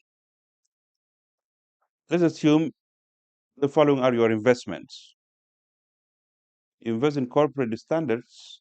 All sites must meet hygienic design criteria, and you have 5 years equipment replacement program with 12 millions across 8 sites, and you invest in global environmental monitoring system with the budget of 500,000 euros per year, and you centralize data analytics and early warning system. You invest in that too.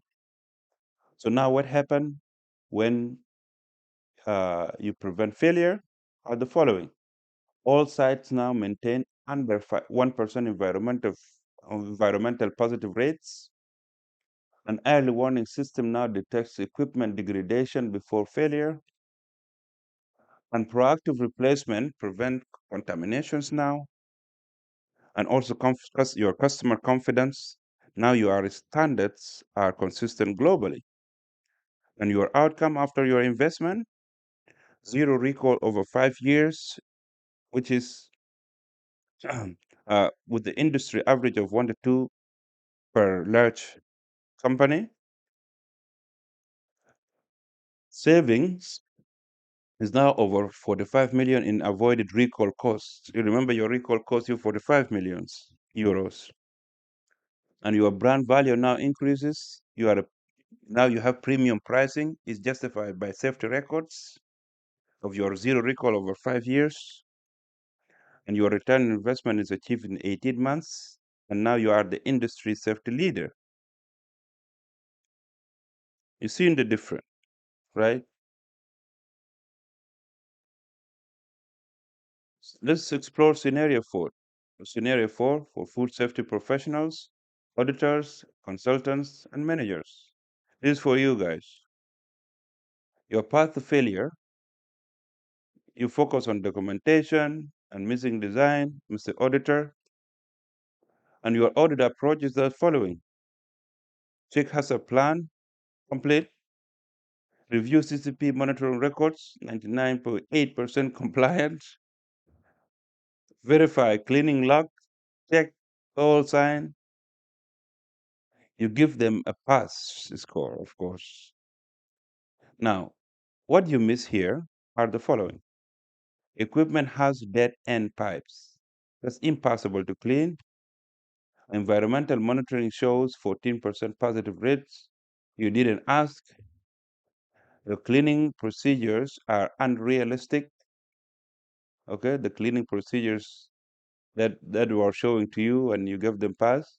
90% is 90 minutes documented, but 30 minutes is the actual in practice. And 3 months later, after your perfect audit and perfect outcome, the outbreak is traced back to this facility. Your outcome are the following.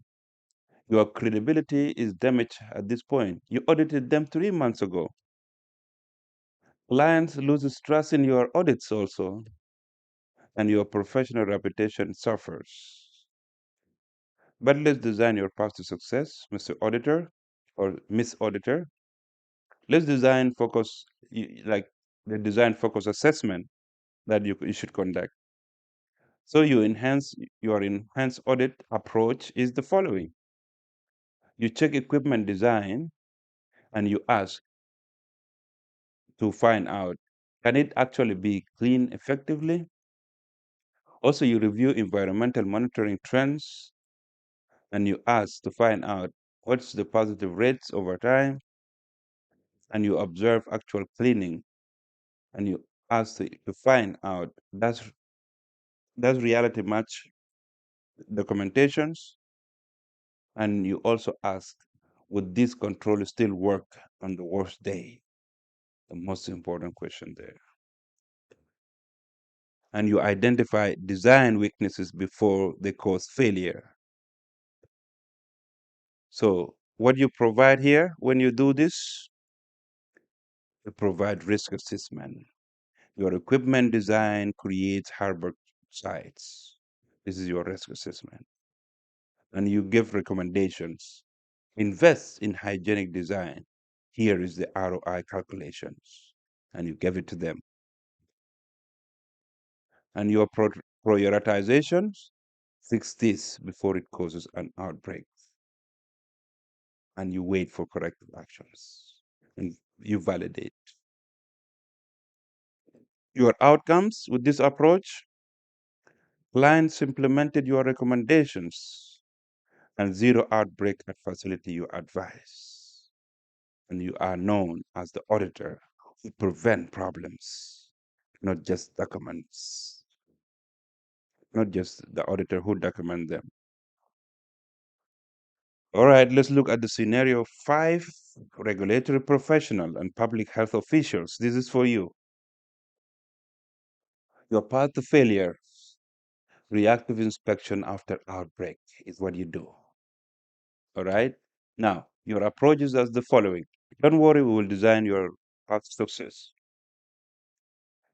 Your approach, when with your reactive to inspection after outbreak, your approach as the following. Inspect facilities after illness reports, find violations, issue citations, facility corrects violations, of course, and next outbreaks happen at different facility. And the pattern, you are always responding to failures. Resources is spent on enforcement, not prevention. Industry sees you as adversary, not partner. And public health burden continues. But let's design your path to success, the proactive design standards, all right, for regulatory professionals and public health officials. Your enhanced approach will be the following. You develop hygienic design guidelines for your jurisdiction. You provide technical assistance. You said, here is how to design for prevention, and you give it to them, and you assist them. You recognize leaders. You facilitate meeting hygienic design standards, get reduce inspection frequency, and you share data. Facilities with hygienic design have over 85% fewer violations. Now, with this approach, this is your outcome. Industry invests in prevention. It is now incentivized. And the outbreak rates declined 60% over 5 years. And the resources shifted from enforcement to technical support. And you have transformed public health outcomes in your region. Imagine that. You are the professional, the official who have transformed public health outcomes in your region. Wow. Now, let's look at the universal lessons for all the audiences. Design creates your future. All right? The poor design is equivalent to fighting fire forever with high costs, constant stress, and eventually failure. But preventive design is equivalent to sustained safety, lower costs, competitive advantage, and peace of mind. The choice is yours. Invest in prevention now that's manageable and plan investment, or pay for failure later with catastrophic and unplanned costs. And the math is clear. Prevention investment range between 50,000 to 500,000 euros, depending on scale, and the single recall costs between 500,000 to 50 million euros, depending on the scale too. So prevention pays for itself with the first avoided incident. Your action steps: first, assess your current equipment. Does it have crevices, dead ends, difficult to clean areas? Calculate your risks. What's your environmental monitoring positive rate? Find that out. Then plan your investment. Phased equipment replacement over 2 to 5 years. Very manageable. Then measure your success. Track environmental positives, product holds, customer confidence. The bottom line here: equipment design is not an engineering decision, it is a business decision, a safety decision, and a survival decision. Choose wisely.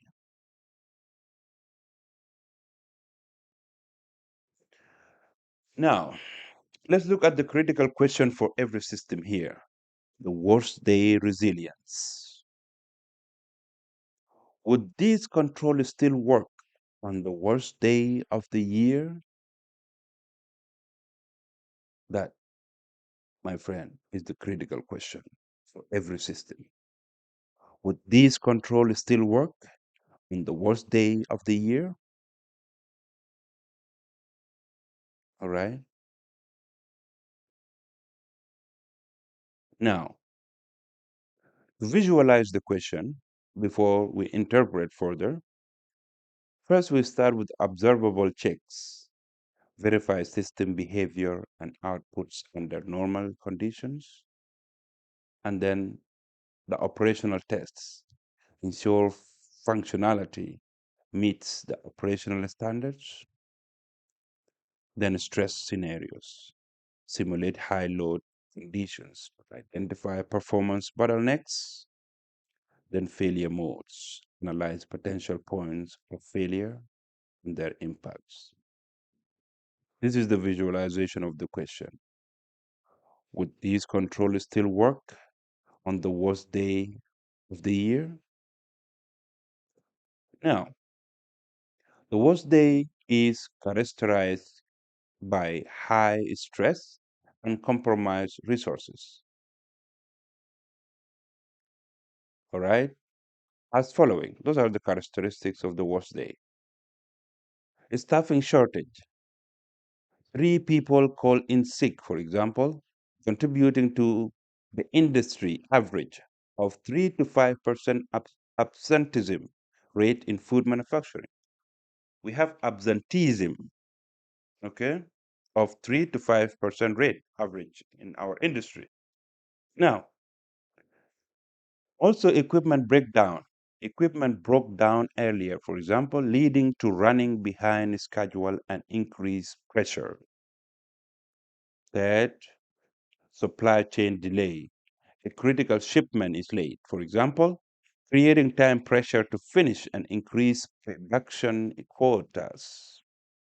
The studies show production pressure can increase short taking by 40%. Then fatigue and holidays. It is the week before a major holiday. Everyone is tired and less attentive. Then inexperienced supervision. Inexperienced supervision. A key supervisor is on vacation. Less experienced coverage, where new workers are 3 times more likely to make procedural errors. Now, if your safety system only work on good days when everything goes smoothly, it's not a safety system. It is a hope. Preventive design creates a system that are robust and resilient, functioning even when conditions are adverse. Now, how this align with ISO 22000, 2018 and FSSC 22000 version 6? Both ISO 22000 and FSSC 22000 fundamentally demands a preventive risk-based approach to food safety. By making deliberate design choice that build prevention into equipment, processes, and information system, you directly fulfill the risk-based preventive approach these stringent standards require. Now, let's look at the connection to Module 4, the system thinking. Module 4 taught you that behavior emerges from system conditions. This module applied that insight. If you want different outcomes, prevention instead of failure, you must design different system conditions. You cannot train your way out of poor design, and you cannot inspect your way out of poor design. You must design, you must redesign. The bottom line here, prevention is not automatic. It is the result of deliberate design decisions that make safe outcomes the natural, easy, and inevitable result of how your system functions, even under pressure and under duress.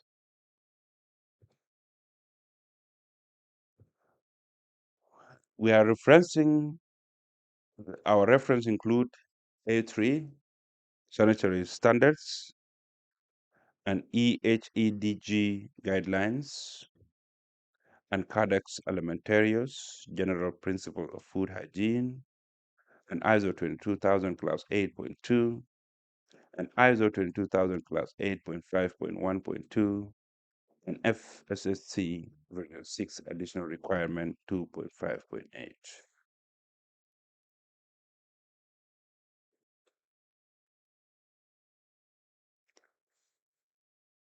Let's look at how we can reframe the hazard analysis here. Hazard analysis as understanding, not listing. Okay, big difference, and you will learn today very valuable perspective. Where traditional hazard failed short,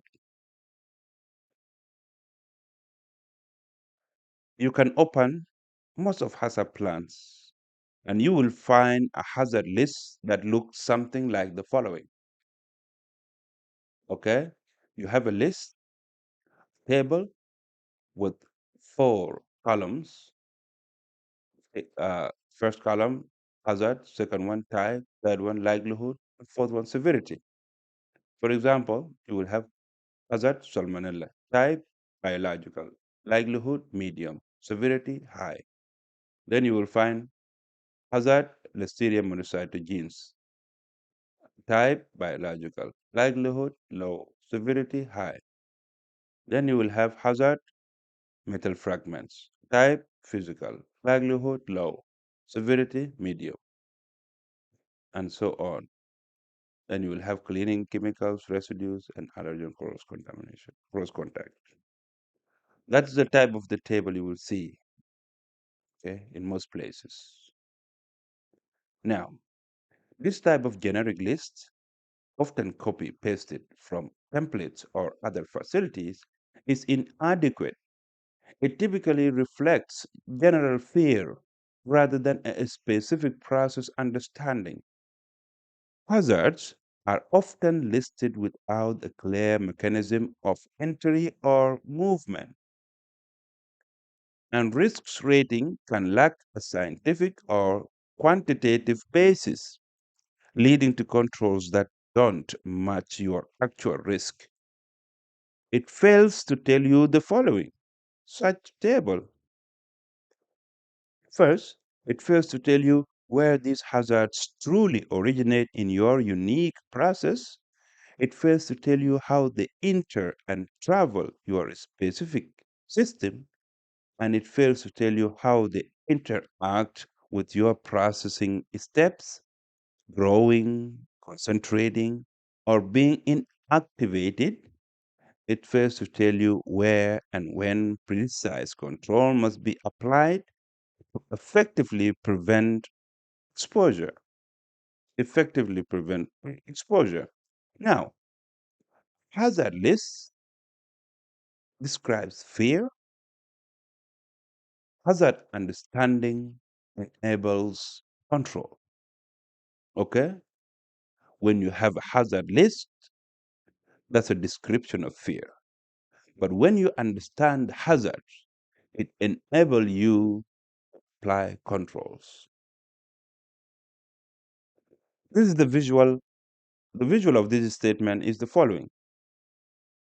First, you have identify hazard and describe fears. The core of the process is recognizing potential danger and understanding associated fears. And secondly, you assess the risk, evaluate the likelihood and severity of the identified hazards to determine your overall risk level. And then you apply control measures, implement protective actions and strategies to mitigate or eliminate the assessed risk. This is the visual for the question. Now, from lists to understanding, hazard analysis as system thinking. Let's look at that. Real hazard analysis asks dynamic questions about how hazards behave in your system. First question, where do hazards come from? You are here analyzing the source analysis. Where do hazards come from? That's your first dynamic question. And the answer should not be, for example, Bacillus cereus is a hazard. All right? Bacillus cereus is a hazard. That's not the answer there. Instead, say the following. This is how you should follow up your first question. Where does Bacillus cereus enter and proliferate in our sushi rice production? Again, first question, first dynamic question in your hazard analysis. Where do hazards come from? You want to analyze the source. The answer should not be Bacillus cereus is a hazard. Your follow-up question should be where does Bacillus cereus enters and proliferate in our sushi rice production? Example, in Japanese sushi rice production facility, hazards, Bacillus cereus, which is a spore-forming pathogens capable of toxin production. First source, primary. This is the primary source. It's the raw rice, naturally present in soil, and can carry between 100 to 1,000 spores per gram, or 10 power to the power of 2 and 10 to the power of 4 spores per gram. The second source, or the primary source, the second source is environment, okay? Air handling system, dust from packing materials, and unclear surfaces. That's your secondary source. The source 3 or tertiary source is equipment, the rice cookers, holding vessels, conveyors if not properly cleaned and sanitized. Then you have source 4 or you have the source 4 is time temperature abuse. That include cooked rice held for over like cooked rice held for over 2 hours at 15 to 50 degrees Celsius allows the spores to germinate and vegetative cells to multiply rapidly, potentially producing toxins. The control application here, understanding these sources focuses control on effective cooking, which kill vegetative cells but not spores. rapid cooling of cooking rice to under 2 hours to under no within under 2 hours to under 7 degrees Celsius, and strict time limits on holding before consumption. Your second dynamic question now.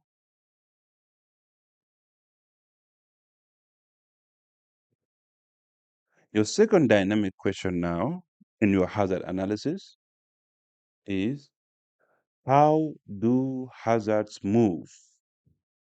Now you are analyzing the movement pathways. Your answer should not be like, salmonella is a hazard in food service. No, no, no. That's not how you do hazard analysis.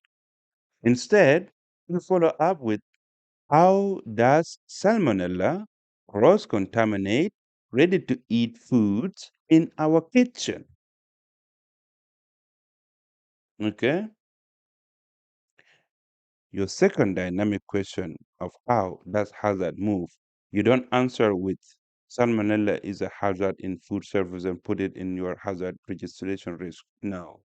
You follow up, find out further, how does salmonella cross-contaminate ready-to-eat food in our kitchen? Now, let's give example here. In a Kenyan hotel catering kitchen, okay? It's Kenya, Nairobi. The hazard here is salmonella cross-contamination from raw poultry, all right? Secondly, the path number one, first you identify the hazard. It's hazard. It's a salmonella cross-contamination from raw poultry, okay? The first pathway or the first pathway is the direct contact, okay?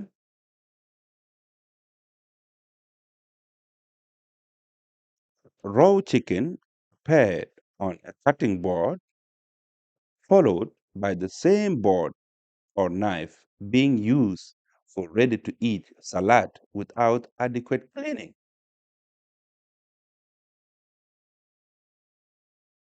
All right? Hazard. Now, the hazard you identified is salmonella cross contamination from raw poultry. Now, the first pathway is a direct contact. Raw chicken prepared on cutting board, followed by the same board or knife being used to for ready to eat salad without adequate cleaning. Pathway number two is indirect contact. Here, salmonella laden raw chicken juice, salmonella laden raw chicken juices transferred to hands, then door handle, then to refrigerated surfaces, and subsequently other ready to eat food. The pathway three is vehicle transfer. Contaminated clean cloth or sponge used to wipe raw meat preparation area, then used on ready to eat food contact surfaces also to wipe it. The pathway number four is aerosol or splash. Washing raw chicken in a sink, creating splashes that contaminate nearby preparation surfaces or utensils or ingredients. You see now?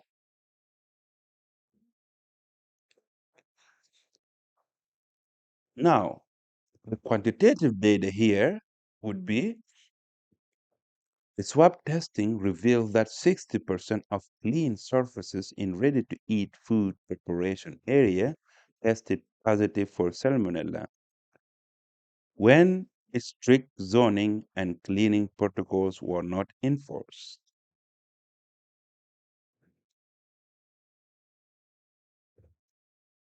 So the control implementation here, understanding these pathways necessitates physical separation to have dedicated areas and dedicated equipments and dedicated utensils and strict traffic flow controls and color coding systems and easy accessible hand hygiene stations at zone boundaries. Wow, look at that hazard analysis and control measures. Now, you move to question 3 in your dynamic hazards analysis.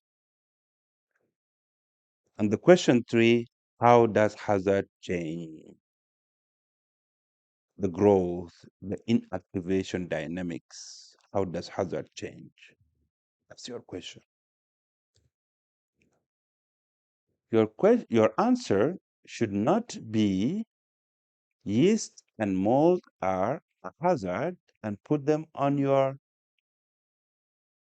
document. No, no, no. Instead, you do the following. Again, like what we did previously.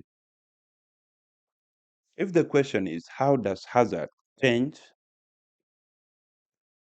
So you ask again, under what conditions do yeast and mold multiply in our Turkish yogurt, for example, and how does this impact shelf life?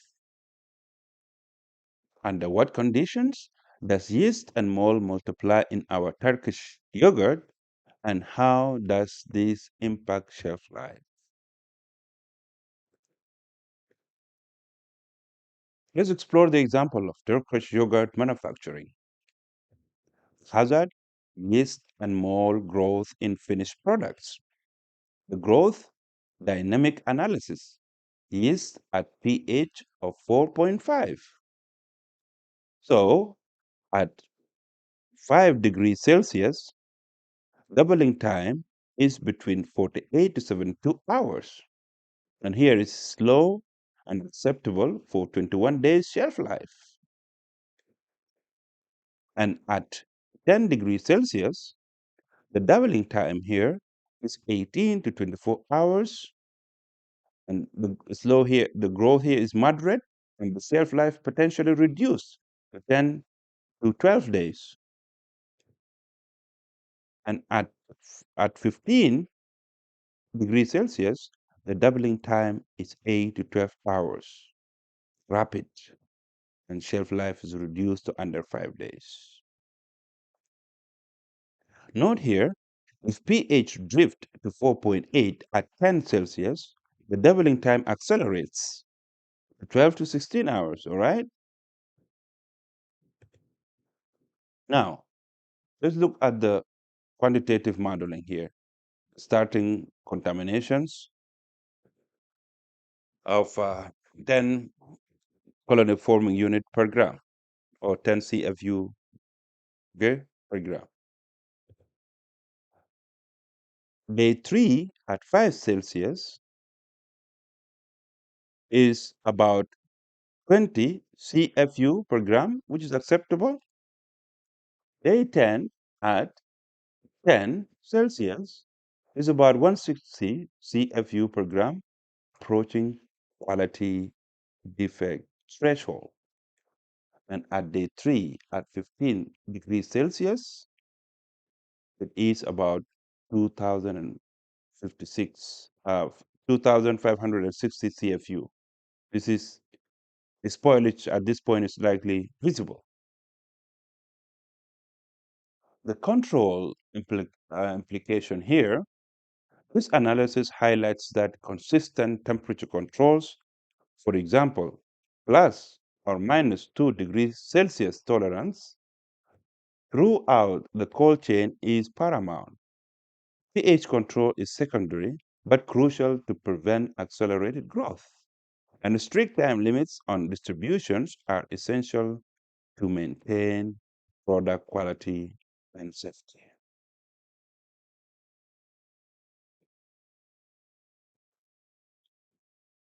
We move to question 4, the dynamic question 4 in your hazard analysis.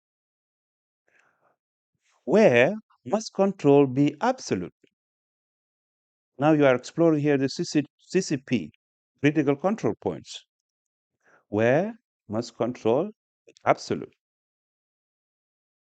And you not answer with allergen controls is critical. No, no, no, no. Instead, you follow up again with the question, is changeover cleaning critical control point, CCP, for hazelnut allergen in our German bread production? Right? Your question was, where must control be absolute? So you follow up, is changeover cleaning critical control point, CCP, for hazelnut allergen in our German bread production? Let's demonstrate with example in German bread production with nuts. The hazard here, undeclared hazelnut allergen cross contacts in non-nut bread. The decision logic here, if allergen controls fail, hazelnut residues remain on equipment after changeover from non-containing to non-nut bread production. The non-nut bread will contain undeclared allergen. Now, can downstream steps eliminate the allergen? No. Baking does not destroy allergen proteins, and there are no subsequent washing or filtering steps. Now, can upstream steps prevent entry? Yes, through design such as dedicated production lines for allergens or stringent production scheduling combined with validated cleaning.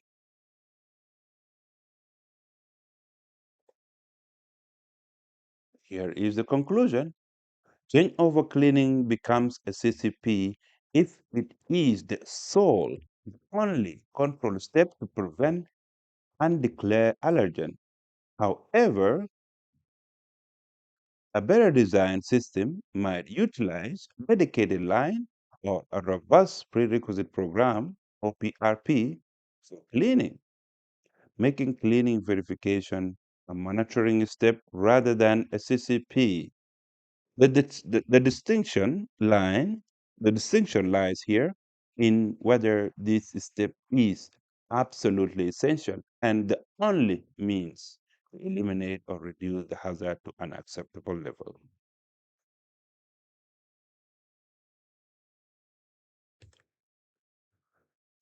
Now, let's look at the hazard characterization.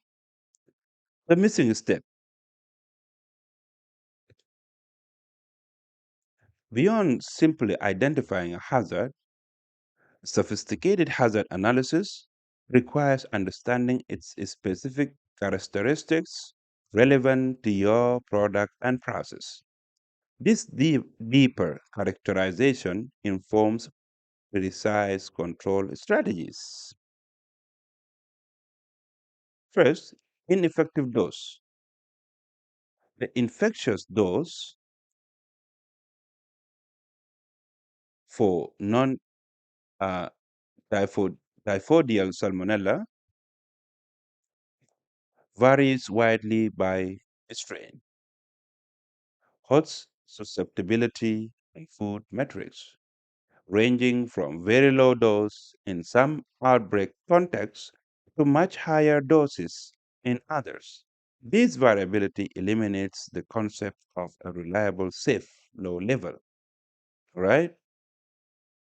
The growth rate, understanding how quickly a microorganisms multiplies under a specific temperature, pH, and water activities, and nutrition conditions, as seen in the Turkish yogurt example, and survival through processing. Does the hazard survive heating, freezing, drying, or other processing step. For example, Bacillus cereus spores survive cooking,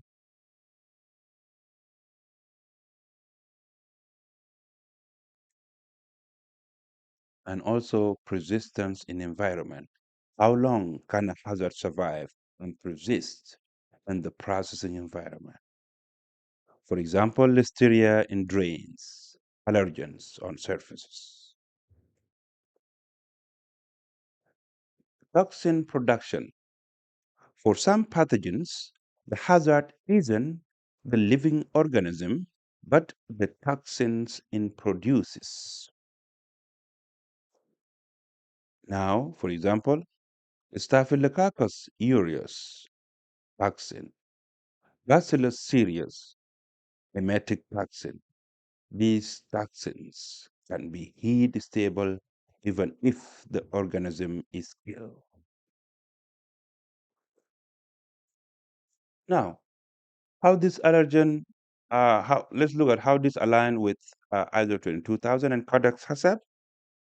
Both ISO 22000 and Codex Alimentarius general principles of food hygiene include its HACCP principles demand a comprehensive, scientifically based approach to hazard analysis that extend far beyond simple listing. First, Codex HACCP Principle 1 states conduct hazard analysis to identify food safety hazards and preventive measures. This explicitly requires more than just identification. It mandates its understanding the nature of hazards and how it can be controlled.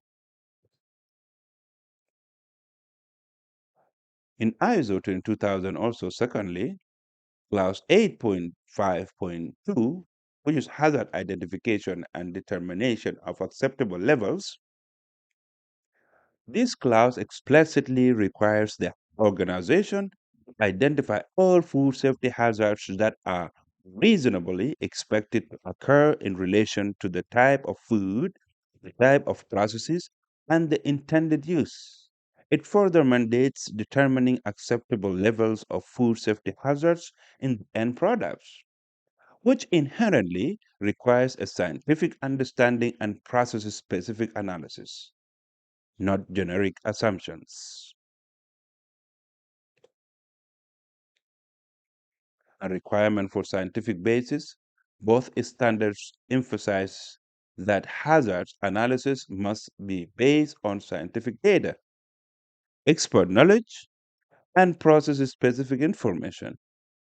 This rigorous approach is precisely what understanding over listing promotes.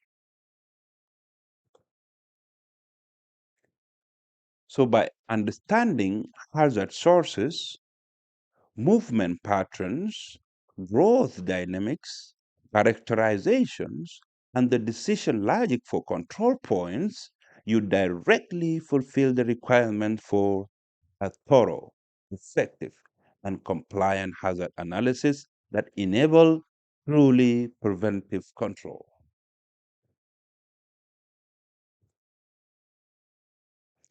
Let's explore practical tools here. Hazard flow maps. So instead of creating a static hazard list, let's create dynamic hazard flow maps. And this is what we need. First, identify source. Where does each hazard originate? For raw materials, environment, personnel, equipment, pests, water, and packing. All right. Identify the origin, the source. Where does each hazard originate? Secondly, map entry points. How does the hazard enter your process?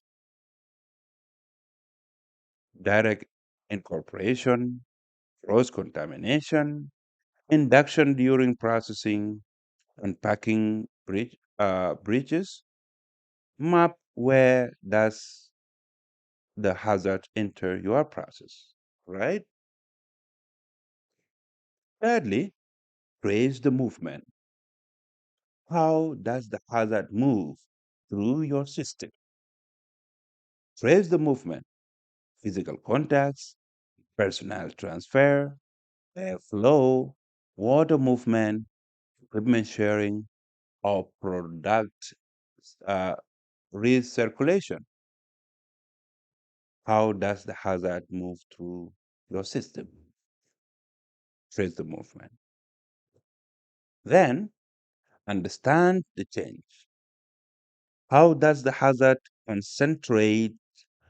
How does the hazard concentration change? Growth, reduction, concentration, dilution, aggregation, or inactivation. How does the hazard concentration change? Understand the change. All right. Then identify control points. Where can you block, reduce, or eliminate the hazard? Where must controls be absolute versus where can multiple controls work together? Identify control points. Where can controls be absolute or where can multiple controls work together?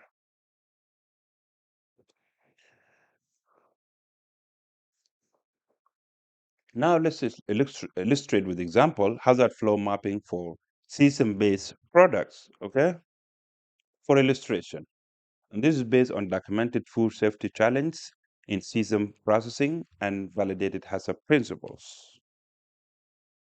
The industry context, system products, tahini, sesame paste, and halva present present well-documented food safety challenge. Okay, sorry. Uh, those that present sesame products, tahini, sesame paste, and halva, those present well-documented food safety challenge. Now, the source here for our challenge is FDA risk profile for salmonella in spices in 2013 and scientific literature in salmonella in low moisture foods. First, salmonella contamination in sesame or sesame, like other people call it, documented in multiple outbreaks and import detention, right? Salmonella contamination in sesame or sesame seeds is documented in multiple outbreaks and import documentations. Low water activity here is between 0.25 to zero point 0.4.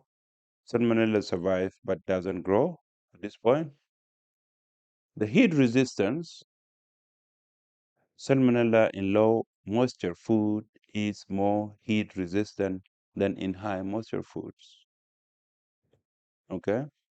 The processing challenge here, traditional stone mills, difficult to clean, potential for cross contamination.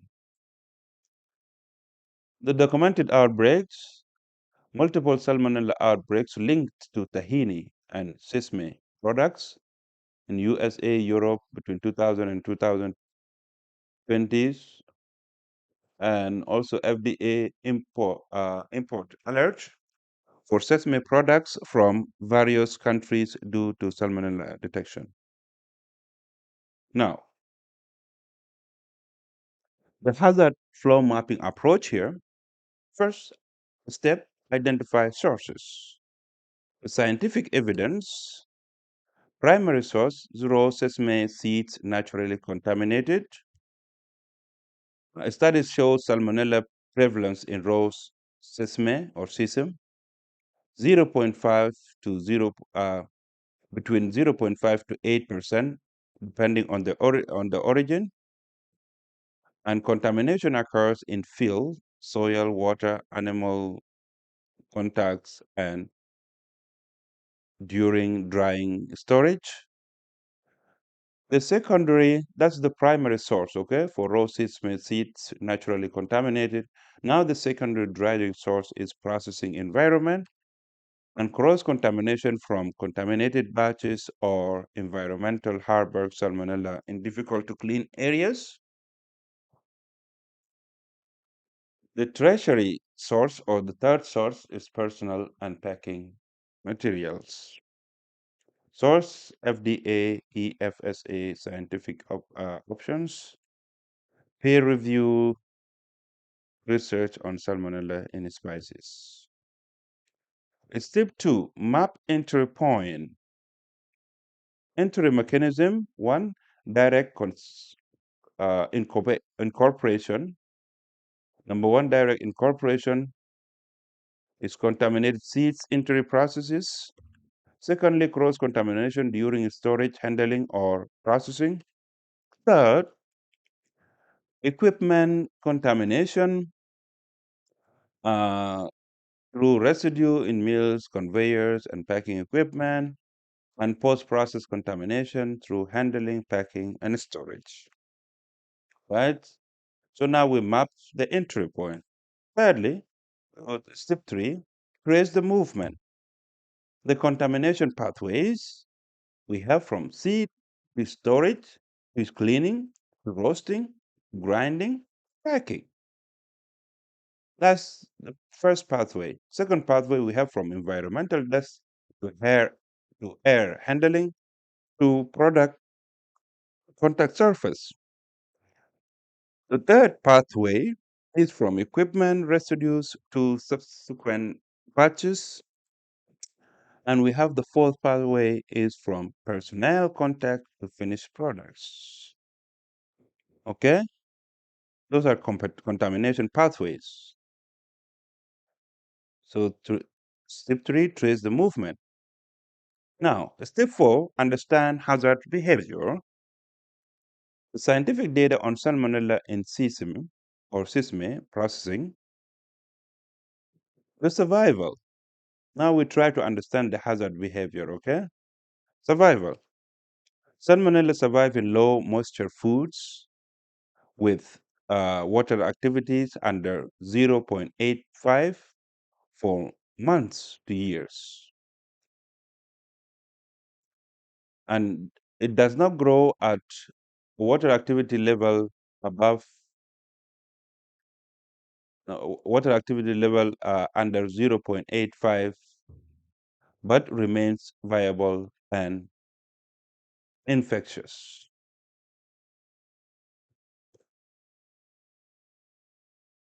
The heat resistance here in high moisture foods, the D value at 60 degrees Celsius is about 0.5 to 2 minutes.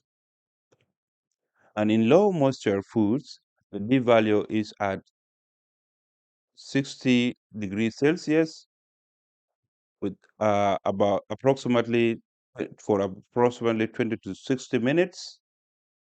Okay. Here, just to clarify, for the D value here is the effectiveness. Okay, the effectiveness of the applied control measures. Okay. Uh, then the required here for 5-log reduction in sesame is between 180 to 200 degrees Celsius for 15 to 30 minutes, depending on the moisture and fat content. The source here is scientific literature on the thermal inactivation of salmonella in low moisture foods. The grinding effects here, it generate heat 70 to 90 degrees Celsius typically, but insufficient for pathogen kill. It reduces particle size, potentially distributing the contamination more evenly, and it creates warm, potentially humid conditions if not controls. That's for grinding effects there. Now, for step 5, we designed the control based on the understanding Okay? So now the control strategy will follow the first supplier verification. This to reduce the incoming contamination by requiring supplier testing or heat treatment, certificate of analysis for each lot, incoming verification tests, risk-based sampling, and rationale, reduce incoming contamination, reduces overall risk. Okay, that's the rationale behind the supplier verification. Secondly, control strategy is validated heat treatment to eliminate pathogens. First, roasting processes validated for 5-log salmonella reduction, and critical parameters include time, temperature, moisture contents, and continuous monitoring with automated recording. And the rationale here is properly validated thermal processor eliminates salmonella, right? This is a uh, validated thermal process elimination for salmonella, okay? It's properly validated. Thirdly, prevent recontamination to protect treated products by hygienic equipment design, cleanable and no harbor sites, environmental monitoring programs, separation of raw and treated products area, and the rationale here is to prevent reintroduction after the kill step, then verification, finished products testing, confirm control effectiveness here. You see the difference? Confirm the control effectiveness. Environmental monitoring, also part of the verifications, early warnings of contaminations, and also process validation studies to confirm lethality. And rationale here is to verify controls worked as designed. All right.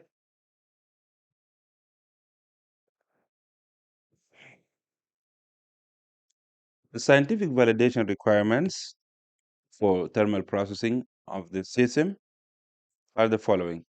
Challenge studies using salmonella surrogates or actual pathogens, validation of time temperature combinations, verification of uniform heating throughout product mass, and revalidation when process parameters change.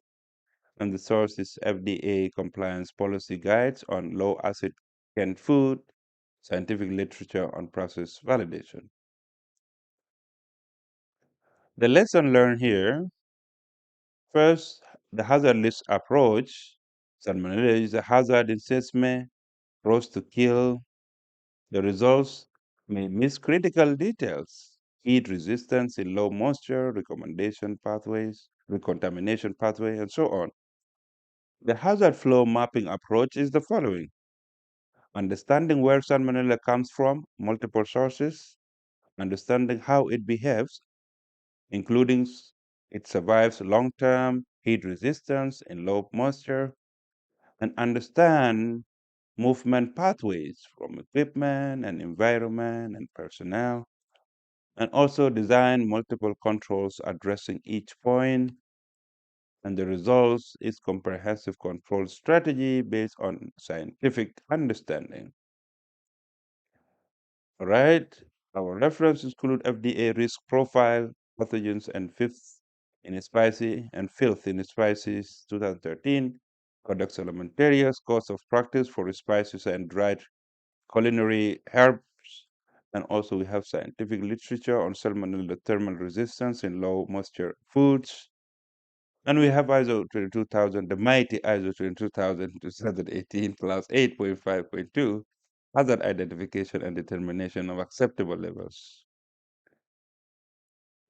Now let's look at the comparison here, list versus understanding, okay? The hazard list versus hazard understanding. First, the hazard list approach include the following. Identify one control point, for example, roasting. Second, it missed 3 contamination pathways. Thirdly, it continual failure despite compliance.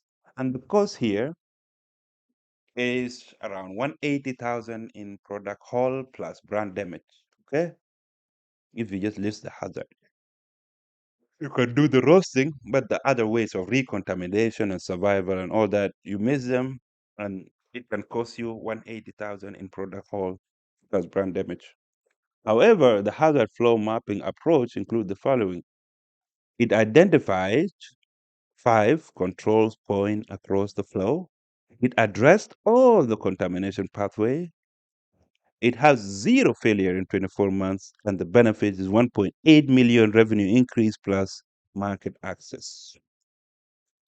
The lesson here, understanding how hazard behave in your specific system enables you to design controls that actually work, not just controls that look good on paper. Okay?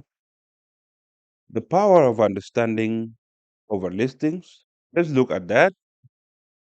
First, hazard lists lead to the following: generic controls copied from templates of or other facilities, controls that don't match your actual risk, missing hazards unique to your process, inability to adapt when processes change, and risk range without scientific basis. Second, hazard understanding will lead to controls precisely designed for your specific hazard behavior, controls placed where they must effective, and recognition of unique and emerging risk in your operations, and ability to analyze new processes systematically, and robust and scientifically defensible risk assessment. The bottom line here: stop making a static list of hazards. Start developing a deep, dynamic understanding of how hazards behave in your system. The profound understanding is what enables you to design truly effective prevention. All right? Now let's explore the control measures here. Control measures are design decisions. Applying control measure systems theory to food safety. Let's apply that together. In engineering, control systems are designed to maintain desired output by managing inputs and intervening in processes. All right? In engineering, control systems are designed to maintain desired outputs by managing inputs and intervening in processes. Similarly, in food safety, control measures are not merely rules, they are deliberate design decisions. Interventions engineered to modify system behaviors and prevent food safety hazards. Food safety controls measures are not merely rules, they are deliberate design decisions. They are intervention engineered to modify system behaviors and prevent food safety hazards.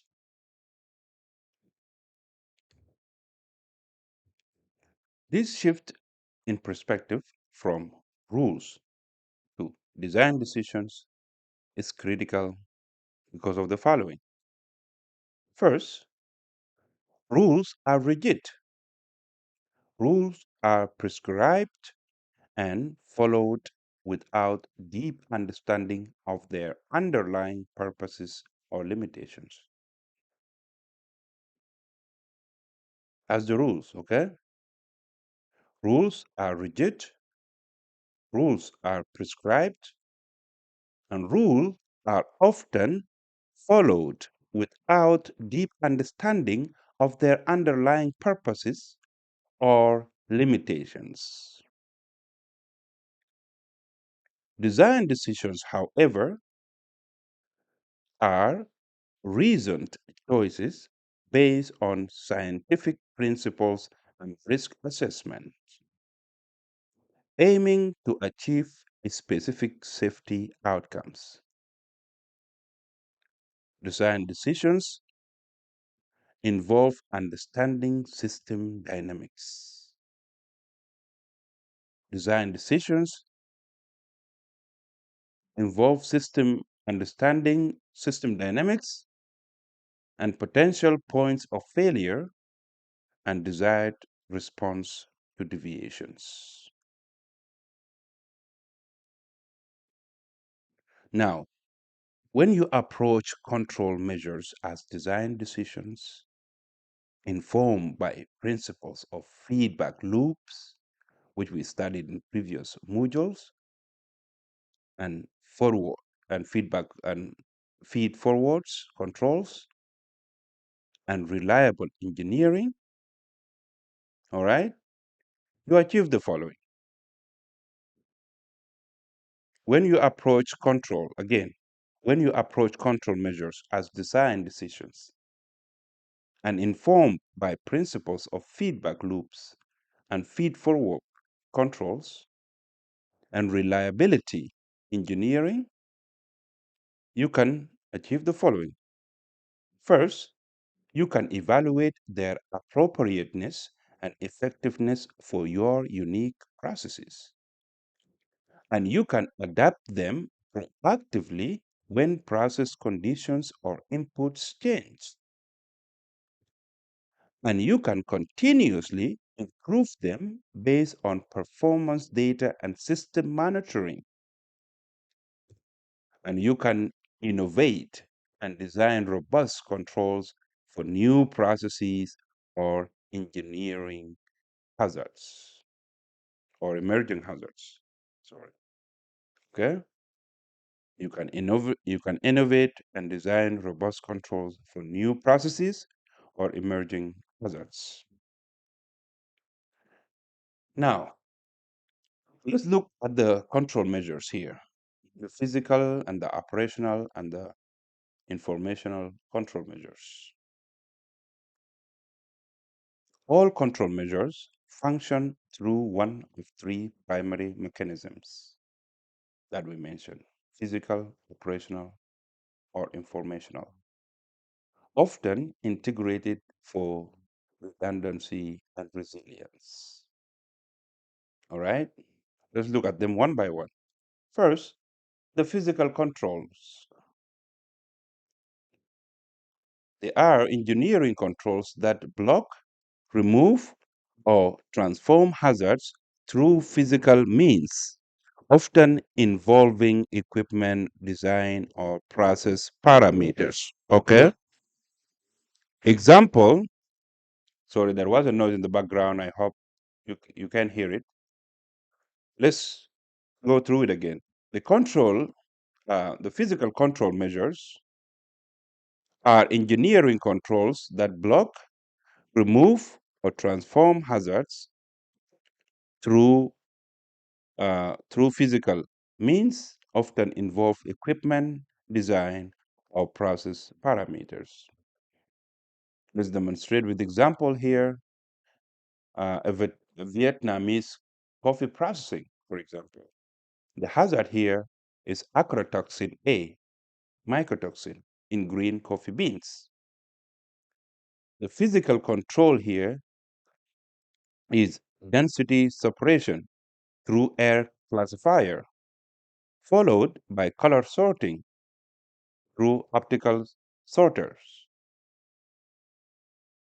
Lighter and fungus damaged beans and discolored beans are removed.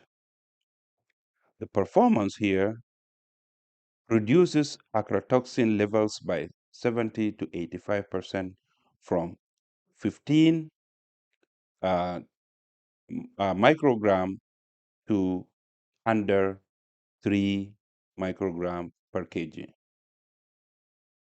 All right, just give me a second to put this phone in silent.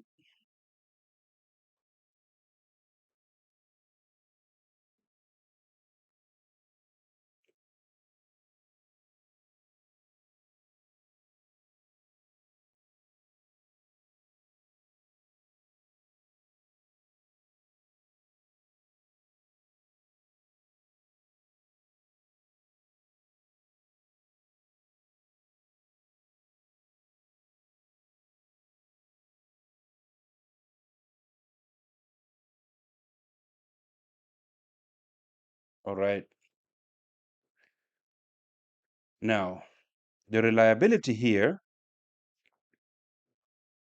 is automated, objective, and resistant performance, largely dependent of operator skill. All right.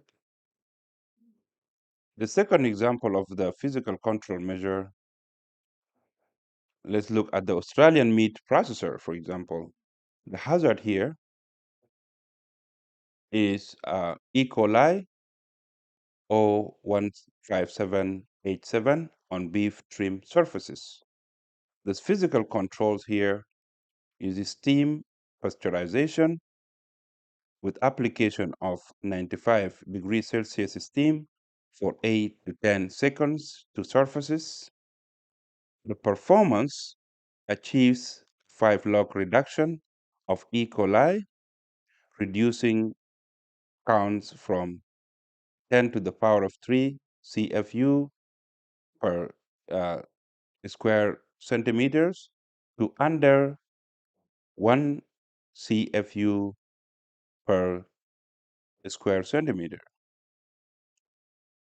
The reliability here, a validated thermal processor with continuous temperature monitoring, often integrated with fail-safe mechanisms.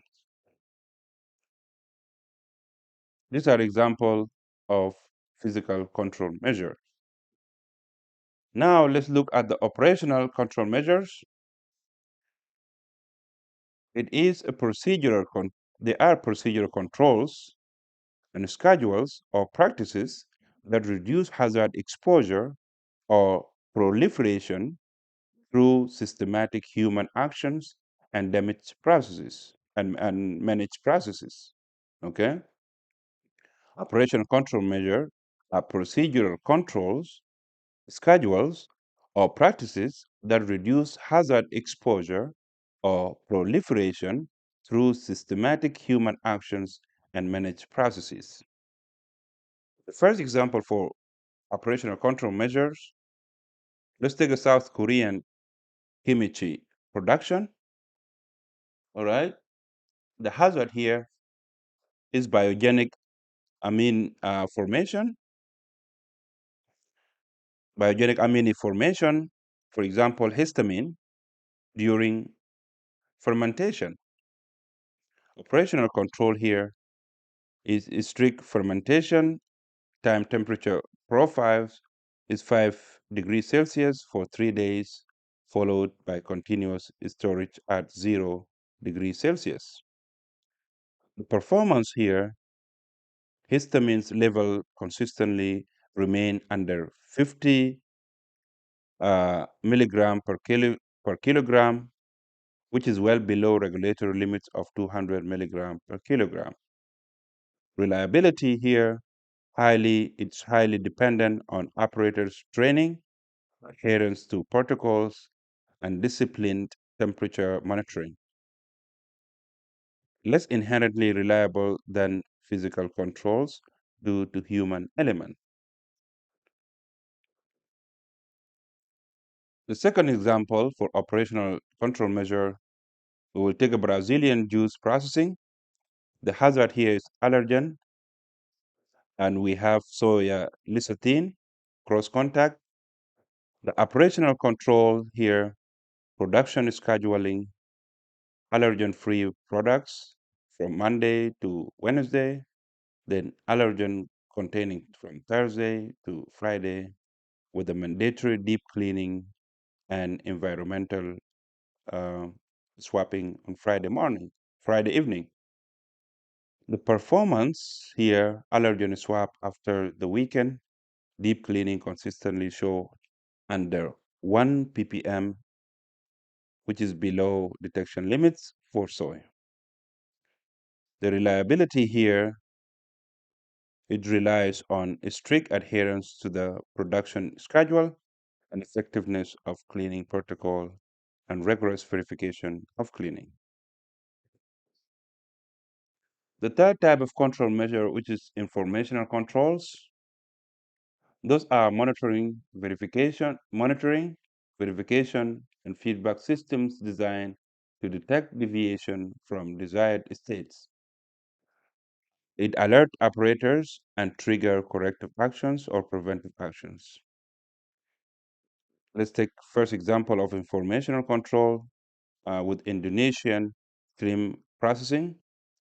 The hazard here is sulfate residues exceeding regulatory limits, for example, 100 ppm. Informational controls here is inline rapid sulfate testing performed every 2 hours on processed shrimp. The mechanism here, it provides immediate feedback on process performance, allowing for early detection of process drift, for example, incorrect uh, dipping solution concentration or content time, and this trigger adjustment of parameters. The performance here, it detects deviations within 2 hours, preventing production of non-compliance product compared to 3 to 5 days for traditional laboratory testing.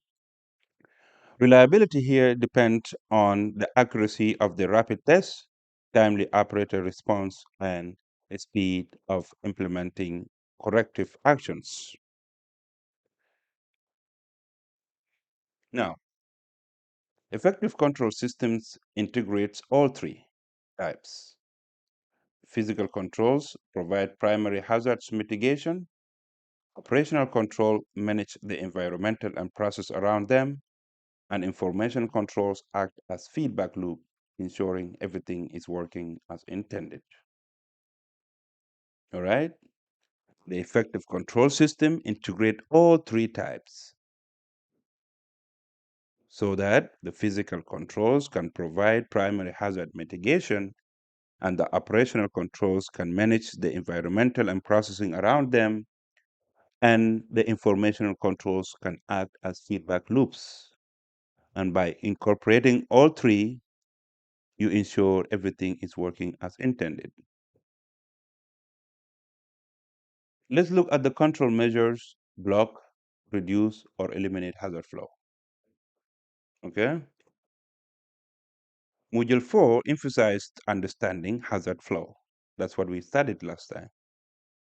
Control measures are designed precisely to interrupt this flow at critical point. First, let's look at block to prevent the entry. And let's look with the example of an Egyptian flour mill, for example. Okay? The hazard in the hazard flow here in flour mill is live insects and insects fragments in raw wheat kernels. If they survive storage and milling, they will contaminate finished flour products. All right. Now the control blocks here, the control that blocks, they implement advanced pneumatic aspiration and multi-stage sieving at the raw material receiving stage. That's the control measure that they have implemented. In the quantitative results here include pre-control insects fragments, which is averaged at 150 per 100 gram of wheat, and then post controls. This was reduced. Sorry, there was a noise in the background again. Uh, let's go over it again. The quantitative results: pre-control insects fragments average 150 per 100 gram of wheat. But post-control, this was reduced to 5 gram per 100 gram of wheat, and this representing a 97% reduction. All right. The cost benefit here: an investment of 50,000 USD in new equipment results in saving of 200,000 per year due to drastically reduced product rejection and improved quality reputation. Let's look at reduce, the control measure of reduce: lower concentration to an acceptable level. Okay. reduced to lower concentration or acceptable level as a measure. Let's demonstrate with the example of a Chinese vegetable processing. The hazard flow here, we have pesticide residues on raw vegetable surfaces. If the flow, if they remained on the product after minimal wash, they will be consumed by the end user. Those are the vegetables, okay? So the control that reduces here is triple wash system with agitation using pH adjusted water and also a mill food grade detergent and a final rinse. Okay. The quantitative results here, this process typically reduces surface pesticide level by 85 to 92%. For example, from 0.8 milligram per kilogram to 0.08 milligram per kilogram. The limitations here, this method significantly reduces but does not eliminate all residues. Its effectiveness requires continuous monitoring, for example, with water quality and detergent concentration, and verification of residues level in the final products to ensure compliance with regulatory limits. All right. Now let's look at the other control measure, which is most effective, the eliminate, to remove completely or inactivate. Let's demonstrate with the example of a Mexican tortilla production. Okay, the hazard flow here is salmonella concentration in raw corn masa. Okay, the dough. So if not inactivated here, the salmonella, it will survive the finish. It will survive to finish tortilla, and then it will cause foodborne illnesses. The control that eliminates here is baking the tortilla at 200 degrees Celsius for 45 seconds on each side in a continuous oven. Okay. The quantitative results here, validation study confirmed this thermal process achieves over 7 log reduction of salmonella, reducing the level from 10 to the power of 6 CFU per gram to under 1 CFU per gram, effectively eliminating the hazards. The validation here, lethality is confirmed through challenge studies using salmonella surrogates, for example, Enterococcus faeciosum, and precise temperature mapping of the oven.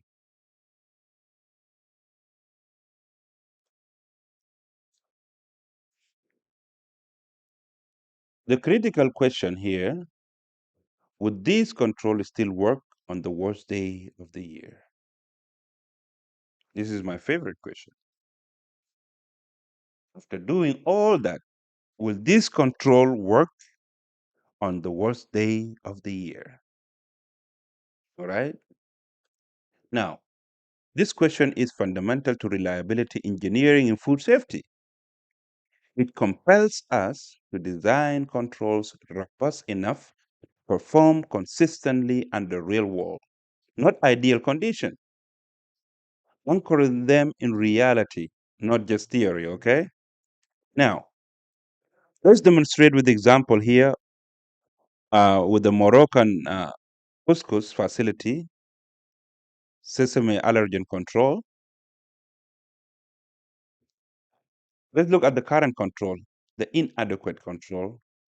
They have 15 minutes water rinse of equipment and then visual inspection for residue by the operator, and then it relies heavily on the experience and the diligence of the cleaning operator. Now,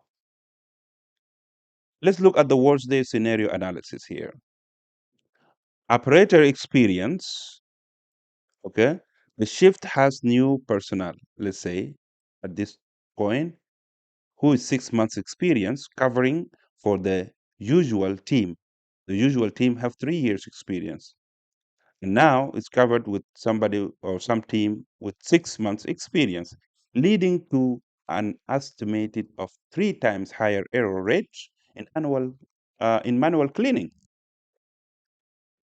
And the time pressure here, the production is 30% behind schedule due to an earlier equipment breakdown. And this creates intense pressure to accelerate changeover and resume production, right? Then the equipment condition right now, the routine maintenance is overdue. And the worn caskets create microscopic crevices, acting as harbor sites for allergen residues. And the verification method here now is visual inspection alone cannot detect molecular level allergen residues, right? So the verification here, visual inspection alone cannot detect molecular level allergen residues, especially in challenging lighting or with worn equipment. Now let's look at the failure probability calculation here. Based on historical allergen swab data under normal conditions, the baseline failure rate detectable, which means detectable allergen post cleaning, is at 2%. All right. Now, under worst day conditions, considering increased operator error, time pressure, and equipment hardware, the estimated failure rates could surge to 15%. So, with approximately 52 allergen changeover per year, this translates to an annual risk of 15% times 52. That's equivalent to to between 7 to 8 expected failures per year, where product may be released with undeclared allergen. All right. Now let's look at the redesign control, the robust redesign control. Okay. Let's say a validated cleaning procedure. It's a documented 30-minute procedure allowing for variability using an allergen specific enzymatic detergent, followed by high pressure rinse. Okay. Then the enhanced verification now will be mandatory ATP swapping for overall cleanliness and rapid validated allergen specific immunoassay swapping before production restart. Okay. The enhanced validation now is mandatory ATP swapping for overall cleanliness and rapid validated allergen specific immunoassay swapping before production restart. The proactive maintenance also now is in place is implementation of a preventive maintenance schedule for equipment, focusing on gasket replacement and integrity check to eliminate harbor sites. And also now they have process interlock, means line remain locked and cannot restart until QA technician independently verify cleaning and provide approval based on test results. Well, the results in this enhanced and robust design now, this redesigned control is robust enough to function effectively even when faced with staffing shortage, time constraints, or new personnel. This the expected failure rate is reduced to under 0.5% under worst case conditions, means an annual risk of under 0.5% multiplied by 52, that is around 0.26 expected failure per year. And this is a 96% reduction in risk.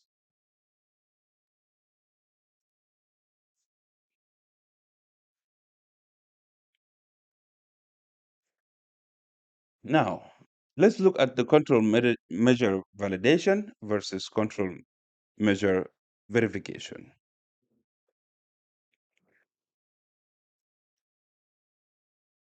To ensure controls are effective, it is vital to distinguish between validation and verification. All right? So, first, let's look at the validation. Validation provides controls that can work.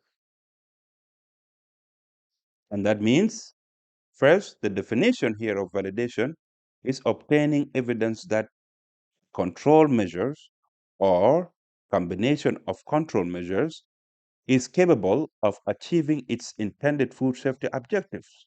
For example, reducing a hazard to an acceptable level, and it's about scientific proof under defined conditions.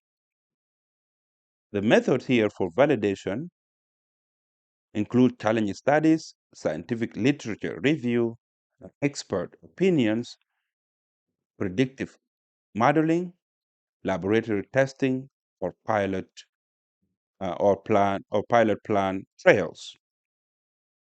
Example, let's take pasteurization of milk.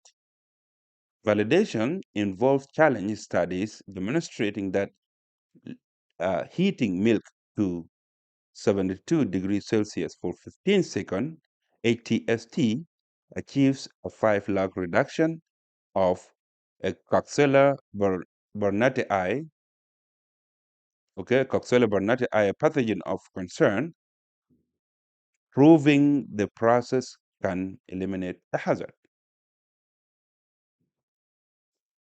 The data here, a thermal death time, D value, a study confirm a specific time, temperature, combination achieve the required log reduction for target pathogens. That's the validation, okay? Now let's look at the verification. Verification is proving the control is working. The definition of the verification is application of methods, procedures, tests, and other evaluations in addition to monitoring to determine whether a control measure is operating as intended. It is about ongoing confirmation in your actual operations. Okay? The verification. The method for verification include calibration of monitoring equipment, direct observation, record review, microbiological tests of product or environment, and independent audit. Example, let's take the pasteurization milk again. The verification here involves daily calibration of the pasteurizer's temperature probe, review of continuous temperature charts, which means critical control limit monitoring records, and periodic testing of finished milk for indicator organisms. Okay, for example, uh, phosphates test. The data here, daily temperature logger data shows 72.5 degrees Celsius for 15.2 seconds, with phosphates test results consistently negative.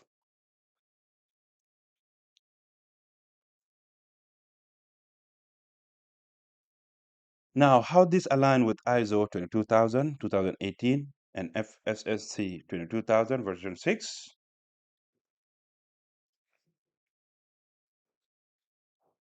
Both international standards demand a structured, scientifically grounded approach to control measures, design, implementation, and assurance.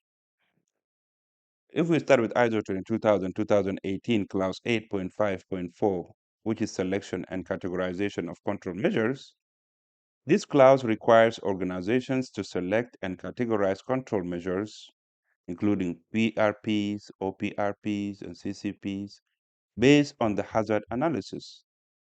considering their effectiveness in preventing or reducing hazard to acceptable levels. Our frameworks of physical, operational, and informational controls directly support this categorization by detailing their mechanisms and inherent reliability. And then if we look at the distinction between PRP, OPRP, and CCPs, the understanding of control measures as design decisions classifies how these categories differ.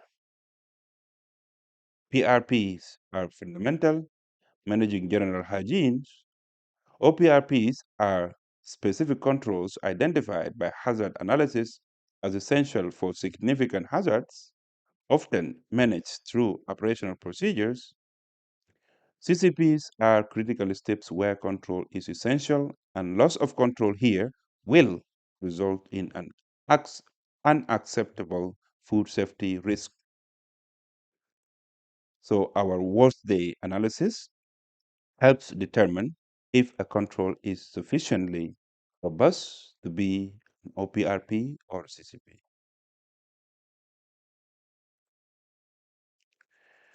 If we look at the FSSC 2000 version 6 requirements, FSSC 22000, which build on ISO 22000, places a specific emphasis on control measures validation. It requires documented evidence that the selected control measures, especially especially those identified as OPRP or CCPs, are effective.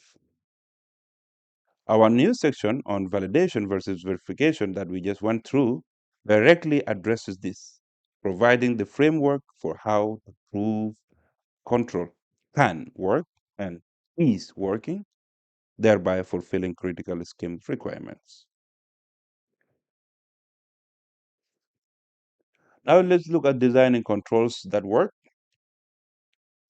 When designing or evaluating controls measures, ask these critical questions to ensure these are robust and effective. Okay? First, we start with, is it specific to hazard?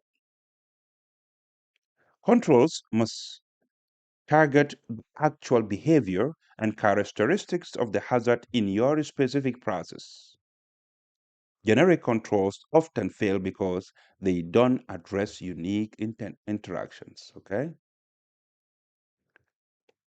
Secondly, ask, is it reliable under pressure? Because controls that depend on perfect conditions or ideal operator performance or, or zero reliability or zero variability will inevitably fail. Design for worst day scenario to ensure resilience. All right. Thirdly, ask, is it verifiable? You must be able to objectively confirm that the control measures achieved its intended outcome. If you cannot measure or observe its effectiveness, you cannot trust it. All right? Then ask, is it proportional to the risk? Because the rigor and the complexity of a control should match the severity and likelihood of the hazard. High risk hazard demands robust, often physical and automatic controls, while lower risk scenarios might tolerate simpler operational controls. All right. Then finally, you can also ask, is it sustainable? Because controls that are overly complex, excessive, excessively expensive, or too time consuming create operational burdens. This can lead to shortcuts, workarounds, or eventually degradation of effectiveness as personnel seek easier alternatives. So you must design for sustainability. The bottom line here, controls are not rigid rules. All right? They are intelligent design decisions to interrupt hazard flow.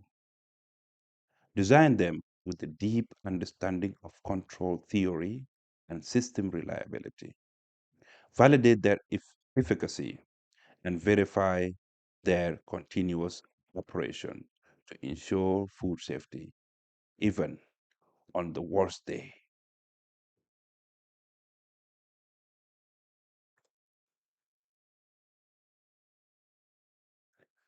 Now, let's take a look at the critical control point. Critical control points are absolute last chance. That's why they are critical control point. All right. The core definition of a CCP of or critical control point is the last point in a food manufacturing process where control can be applied and is absolutely essential to prevent, eliminate, or reduce a food safety hazard to an acceptable level. That's the core definition of CCP.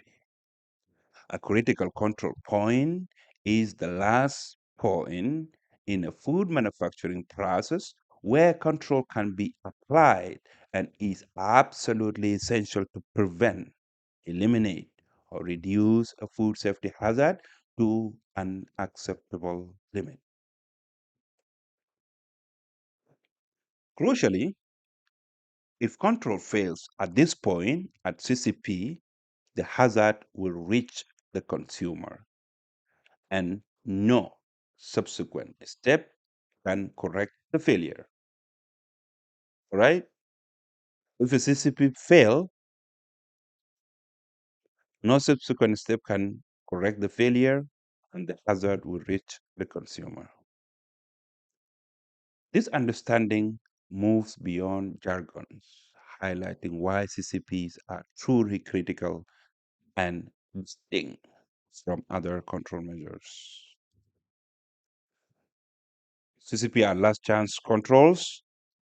Let's explore the global examples.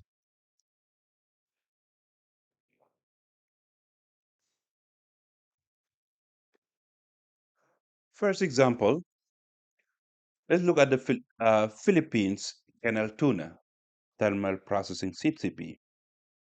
The hazard here is Clostridium botulism. No, Clostridium botulinum. All right? Clostridium botulinum is a deadly neurotoxin spores. The process here is retort sterilization at 121 Celsius for 90 minutes, achieving an F0 value of 6. So why it is a CCP? If temperature or time is insufficient, spores survive, and no downstream step can eliminate the toxin once formed in the seal can. Product is shelf stable, so no refrigeration will slow the growth, and failure means potential consumer fatality.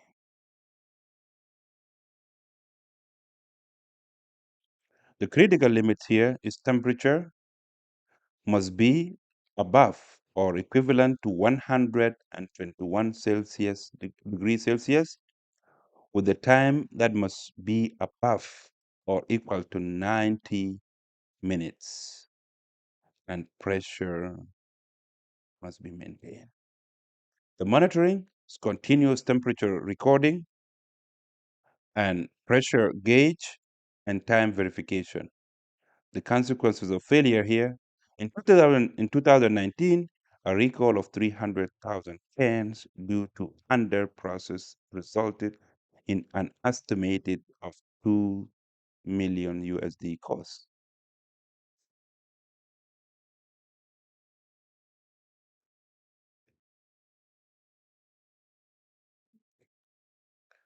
Second example is Swiss cheese production. pH and time CCP. The hazard here is Listeria monocytogenes growth during aging. All right. So the process here is to achieve pH that is uh, under 5.3 within 16 hours of production. So why is it a CCP? If pH is too high, Listeria can grow during the 60 to 90 days aging period. Aging is essential for product quality and cannot be eliminated. And no downstream steps like heat treatment exist to eliminate Listeria in the finished case. So failure risks an outbreak in vulnerable population here. And the critical limit here, pH must be under 5.3 at 16 hours post-production. The monitoring, pH measurement for every batch, and the supporting data, Listeria does not grow at pH under 5.3, but grows rapidly at pH of above 5.5. That example, let's look at Israeli date processing. The metal detection CCP is a CCP here. The hazard, metal fragments from harvesting or process equipment.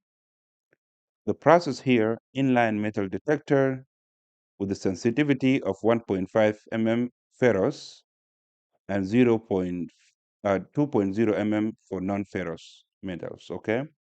So why is it a CCP here?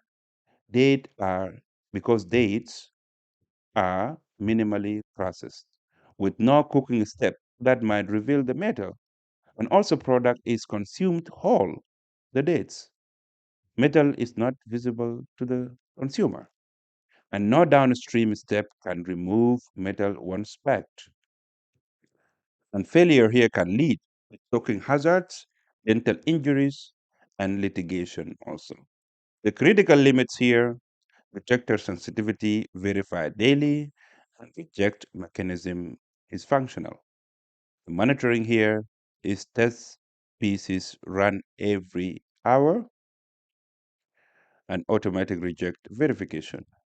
Performance data, system detects 99.8 of metal contamination that is above 1.5 mm. Now, CCP are rare by nature. So why fewer CCPs are better? Let's explore why we don't need more CCPs. A well-designed food safety system should have fewer CCPs. Excessive CCPs often signal a reliance on last chance interventions rather than robust functional prevention. Let's demonstrate the quantitative analysis here. First, typical food manufacturing uh, has around 15 to 30 distinct steps. Okay, the traditional HACCP plan here often identify 8 to 12 CCPs, up to 40% of steps. And the well-designed modern system, typically have 1 to 4 CCPs, around 5 to 15% of steps. The reasons for these reductions are the following. First, strong prerequisite programs, PRP, effectively prevent hazard from entering the facility or establishing themselves. If hazards don't enter, there is no need for critical controls to eliminate them. Secondly, multiple operational prerequisite programs, OPRPs, provides layered controls, meaning no single point becomes truly critical because there is redundancy here. Loss of one OPRP doesn't automatically lead to product failure. And thirdly, the process design. Hazards are eliminated or significantly reduced early in the process flow, making upstream controls more effective and reducing the need for downstream CCPs.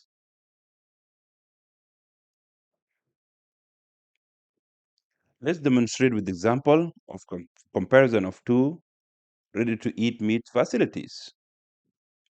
Ready-to-eat meat facilities. A has weak PRPs and many CCPs. The CCPs here identify 10, environmental monitoring, listeria, SSP, 12% positive rate, and product hauls. Annually, they have 6, and recalls in the last 3 years, they have 2 recalls. In facility B, they have strong PRPs and fewer CCPs. The CCPs identified are 3, environmental monitoring, listeria, SSP also, but now it's under 1% positive rates, and product holds annually 0.5 compared to the other one, which was 6, and the recall in the last 5 years is 0. The key difference: Facility B invested heavily in environmental controls, hygienic designs, and in stringent zoning practices. This proactive approach prevented hazard from becoming established, thereby reducing the reliance on last chance critical controls to eliminate them. Now, how to identify CCPs? Let's explore the decision logic here and use these structured decision logics to determine if a control point is a CCP, okay? First, question: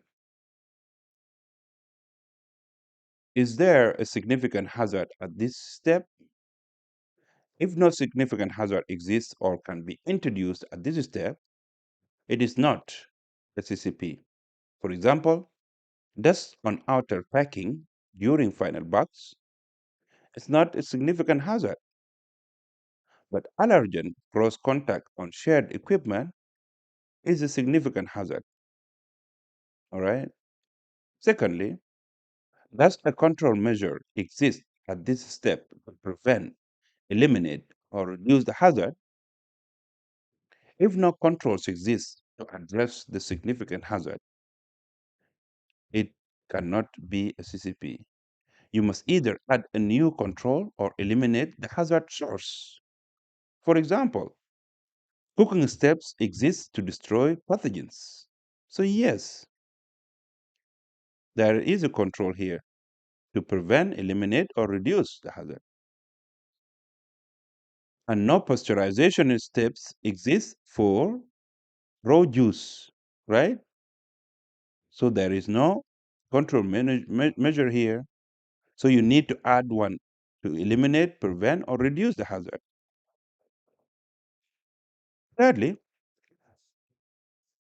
is control at this step necessary to prevent, eliminate, or reduce the hazard to an acceptable level? If control at this specific step is not necessary because other steps or PRPs already adequately address the hazard, it is not a CCP. For example, cooking is necessary to eliminate pathogens. So yes, it is a CCP. Extra washing steps when upstream filtrations already remove physical hazards. Extra washing is not a CCP.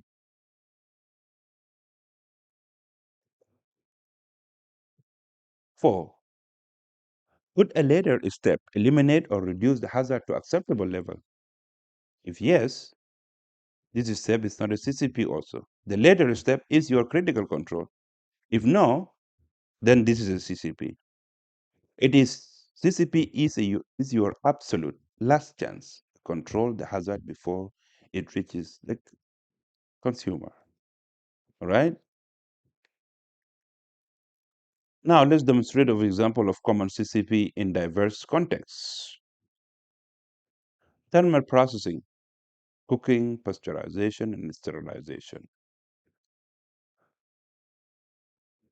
Pasteurized milk, South Africa, heating to 72 degrees Celsius for 15 seconds. The pathogen target here is Coxella burnetii I, achieving a 5-log reduction.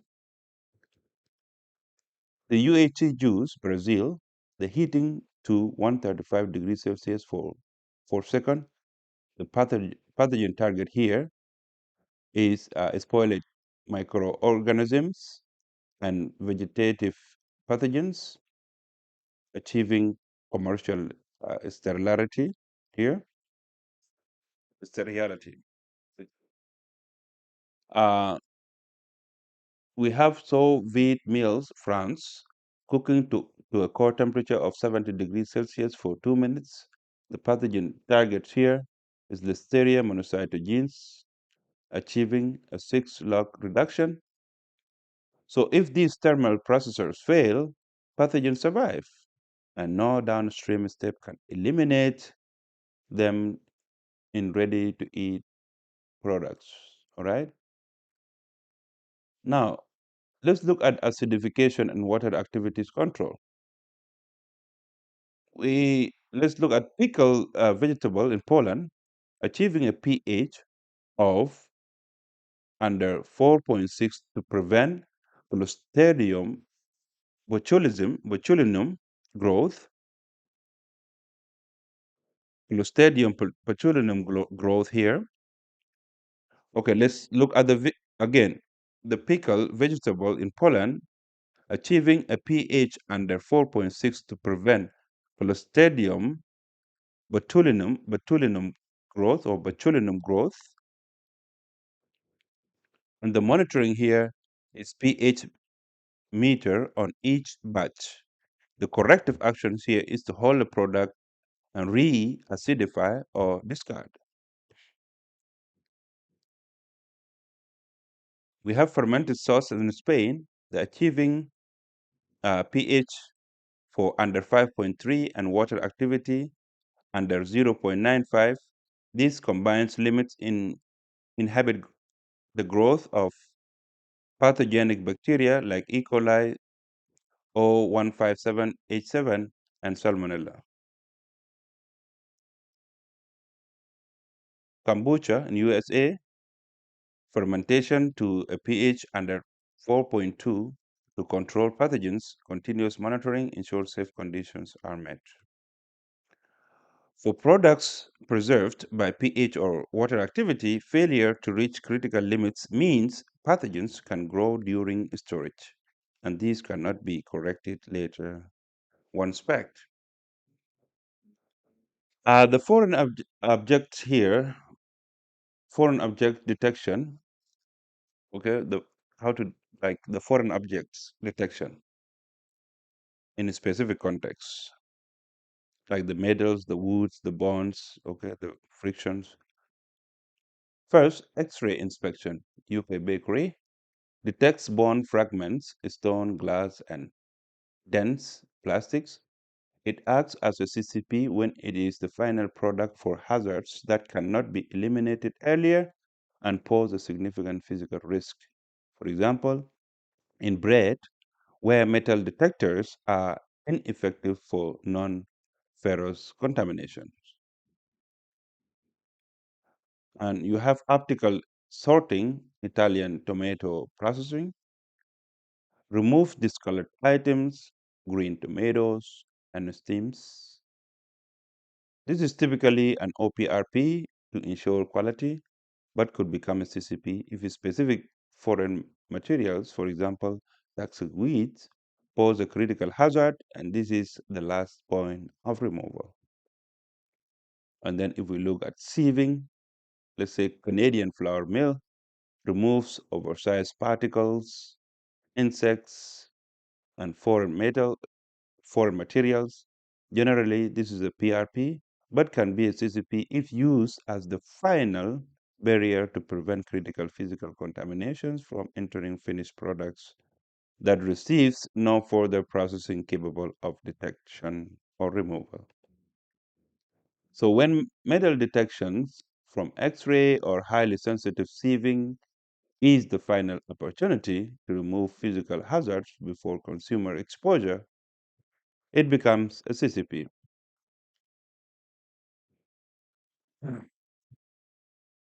Now let's look at how this aligns with ISO 22000, FSSC 22000, and Codex HACCP.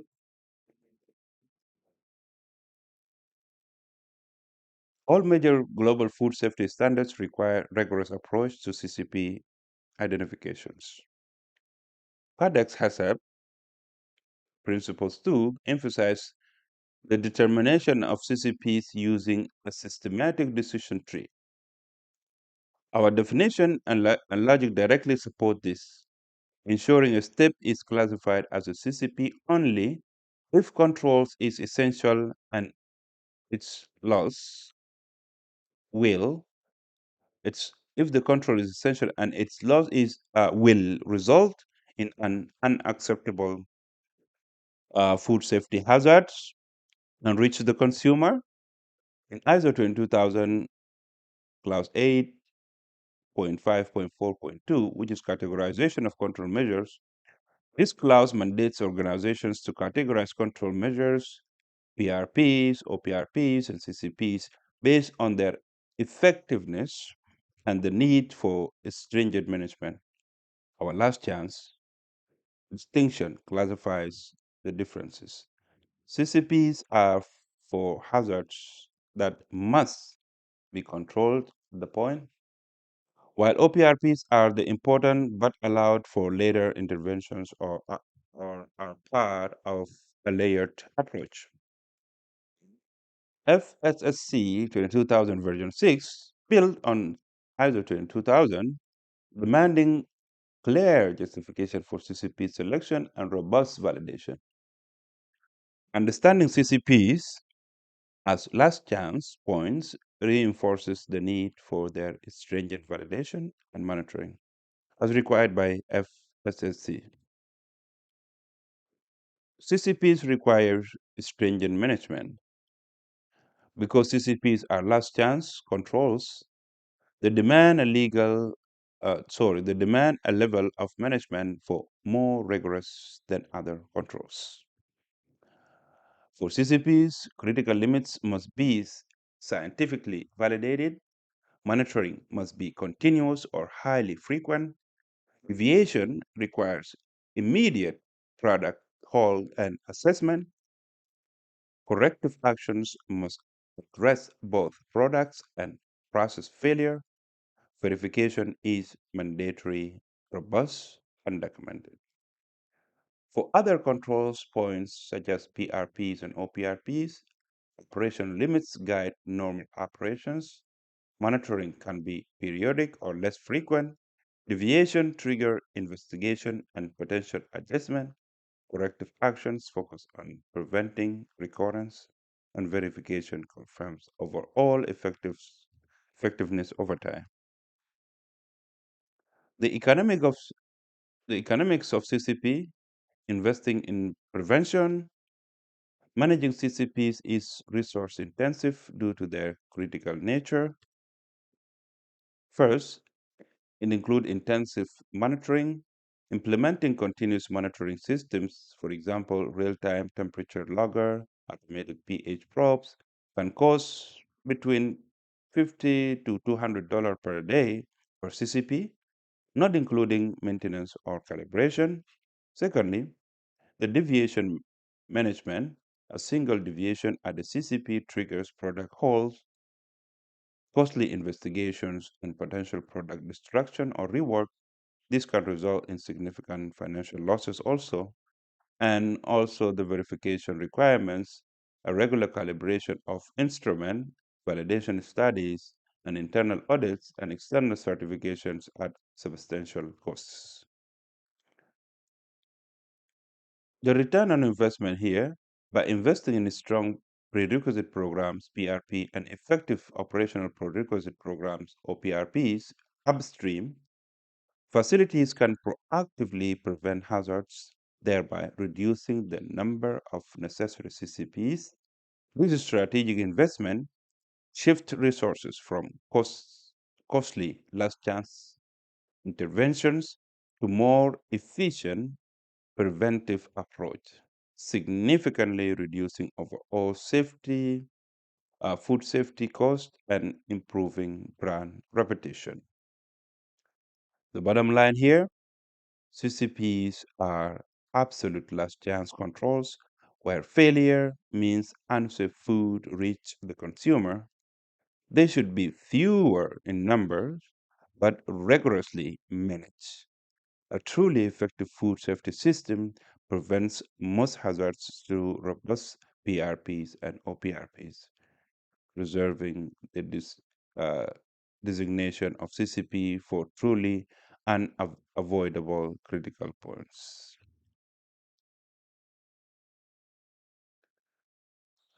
Now let's explore the key insights. Why most failures are not CCP failures?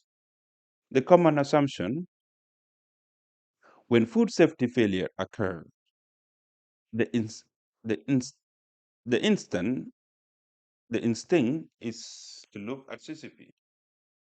Sorry. When food safety failure occurs, the instinct is to look at CCPs and assume: did the cooking process fail? Was the critical limit exceeded? Did monitoring record show a deviation? This makes intuitive sense. CCPs are the critical controls, so failure must be must happen there. But evidence show otherwise. Meta-analysis of over 500 recalls from 2020 to 2024 revealed that 73% were traced to environmental or sanitation issues, 18% to supplier or ingredient issues, and only 9% to the CCP failures. FDA inspection data further supports this, indicating 56% of food safety violations are related to prerequisite programs, PRPs, while 35% relate to HACCP implementation. Let's look at where failure actually occurs. Analysis of foodborne illness outbreaks and recall reveals that most failure occur not at CCPs, but because foundational prerequisite programs, PRPs, are inadequate or fail. First, environmental when environmental is uncontrolled, pathogens establish in facility environment, on the floors, on the drainage, and on equipment. Contaminations bypasses CCPs by contaminating product post processing. Secondly, sanitation is inadequate, equipment is not when equipment is not effectively cleaned, biofilms develop, residues accumulate, and contamination resources persist despite CCPs functioning correctly. Thirdly, when zoning is unclear, when raw and ready to eat meat area is not properly separated, personnel, equipment, or materials move between zones carrying contamination. CCPs cannot address this systematic failure or systematic flow.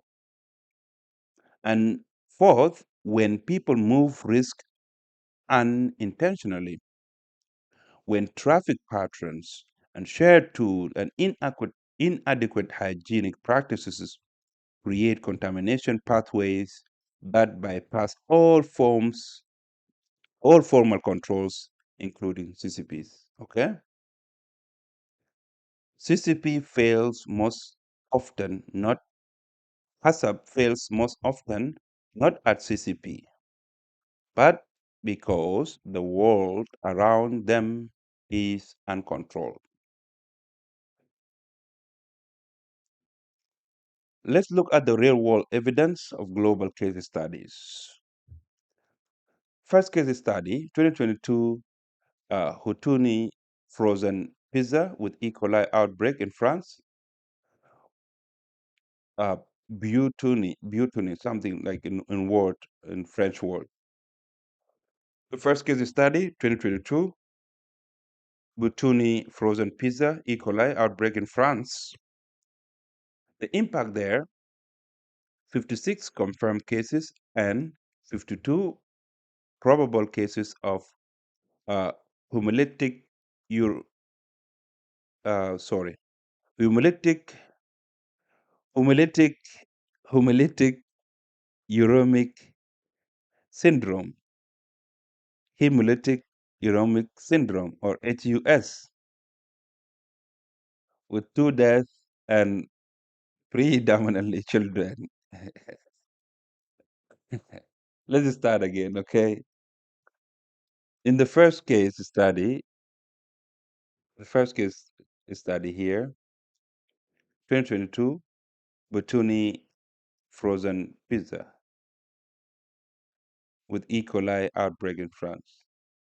I don't even know why they eat frozen pizza there. The impact there, 56 confirmed cases and two probable cases of hemolytic uremic syndrome, HUS, two deaths and predominantly children and between age of 6. The source is frozen pizza, French app brand, something like that, manufactured by Nestle subsidiary at a Cowdery facility. The investigations found the following. First, the product contained raw dough and relied on consumer cooking for pathogen control. Investigation linked illness to contaminated frozen pizza produced at the Cowdery facility. And then STEC 026 and STEC 0103, Shiga toxin producing E. coli, found in factory environment, and cross-contamination from environment to product after cooking. The environmental monitoring program existed but was inadequate. The root cause analysis here, sanitation, cleaning procedures didn't eliminate environmental contamination. The facility design areas where pathogens could persist, and the zoning, inadequate separations between raw and post-cooking areas, and verifications, environmental monitoring didn't detect resistant contamination. The economic impact of this incident, facility closure for months, compensation to victims and brand damage. The regulatory response here, French authority mandated enhanced environmental monitoring across RTE or ready-to-eat food sectors. Let's look at the second case study, 2018 rockmelon or cantaloupe listeria outbreak in Australia. The impact there is 22 confirmed cases and 7 deaths and 1 miscarriage. The source there is the whole rockmelon cantaloupe from Rombola Family Farms in New South Wales. Investigation findings the following. First, no thermal CCP exists for fresh products consumed raw. Secondly, failure occurred in primary production and packing house controls. Third, Listeria monocytogenes found in the following: in packing shed equipment, floor around melon packing area, in the wash water samples, 30, and in 37 rock melon samples from the farm. The equipment design was packing facility had areas where Listeria could persist, and weather events there, heavy rainfall in December followed by dust storm, significantly increased organic load and Listeria on fruit prior to harvest.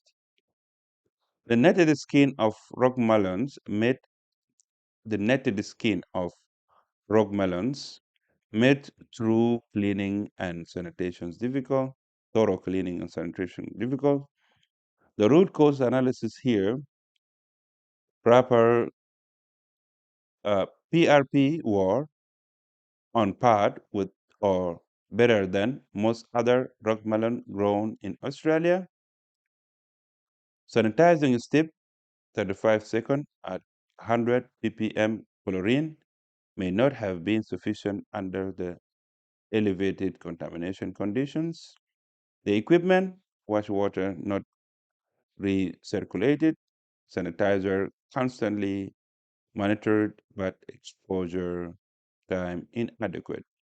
Environmental factors here, dust storms and heavy rain created conditions that overwhelmed existing controls. The economic impact, farm closure, industry-wide impact on rockmelon sales, development of enhanced food safety protocols. The industry response here, Australian melon industry implemented mandatory environmental monitoring and enhanced washing protocols. The personal hygiene as a common PRP failure point. While specific recent outbreaks data varies by region, investigations consistently show that personal hygiene failure contributes significantly to foodborne illnesses outbreaks globally. The common root causes include ill food workers continuing to work, lack of sick leave policies or health screening, inadequate hand washing facilities, insufficient sinks, poor placement, shared facilities between raw and ready to eat areas, creating contamination pathways, and lack of health surveillance programs to detect ill workers before they contaminate foods. Studies of foodborne illness outbreaks consistently identify personal hygiene as a critical PRP.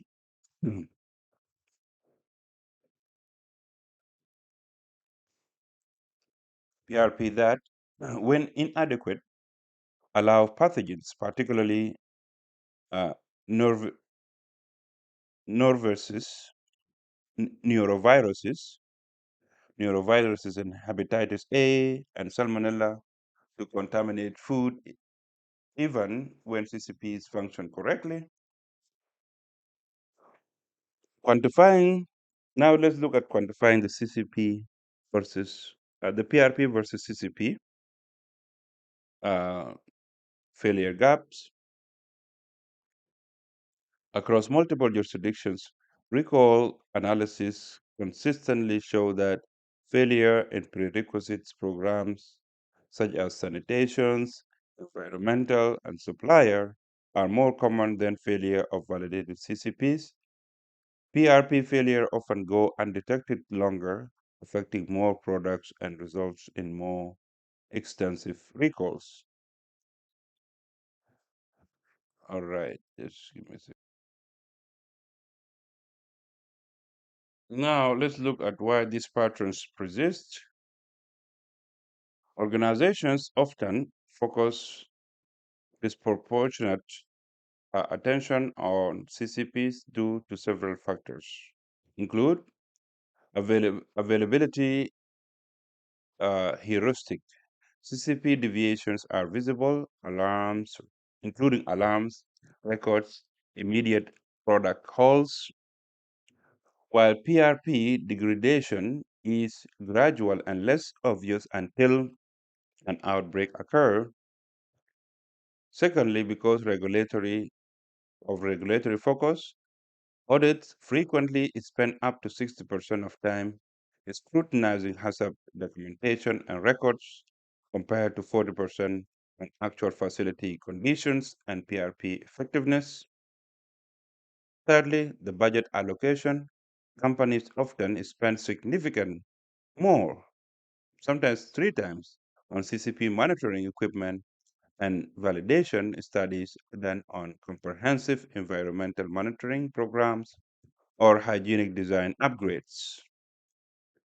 Also, because of training emphasis, an estimated of 80% of food safety training focus on CCP principles and CCP management, while only 20% addresses the nuance and importance of robust PRPs. This creates a dangerous blind spot. Perfect CCP controls in an uncontrolled environment still produce contaminated food. Okay? Perfect CCP control in an uncontrolled environment still produces un- still produces contaminated foods. Let's look at the implications here. Prerequisite programs are the foundation of the food safety. All right. Now, this insight directly lead to the understanding that prerequisite programs are not basic hygienes. They are they are the indispensable infrastructure that makes CCP effective and prevent failure. Okay? Consider two facilities with similar CCPs but different PRPs strengths. Let's explore. Okay?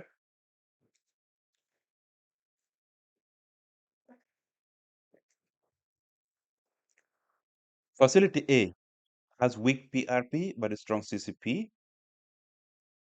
So they have the following environmental monitoring, 15% positive rates, and you know the industry benchmark is under 2%. Uh, Sanitation verification, they have visual inspection only. The equipment, they have over 15 years old equipment with difficult to clean design. The zoning, they have information not enforced of the zoning. And the results here, over 3 years, they have 8 product calls, an average of 12,000 kg each, 2 recalls, cost of 6 million total, and 3 regulatory warning for customer audit failure. The CCP monitoring, they have CCP that has 99.8% compliance. Then let's look at the facility B. They have a strong PRP and a strong CCP. And what they have, environmental monitoring is at 0.8% positive rate with trending analysis. Sanitation verification, they have ATP versus microbial testing versus visual. Equipments, they have hygienic design equipment and regular replacement schedules. In the zoning, they have physical barriers and they have enforced traffic patterns and they have dedicated equipment.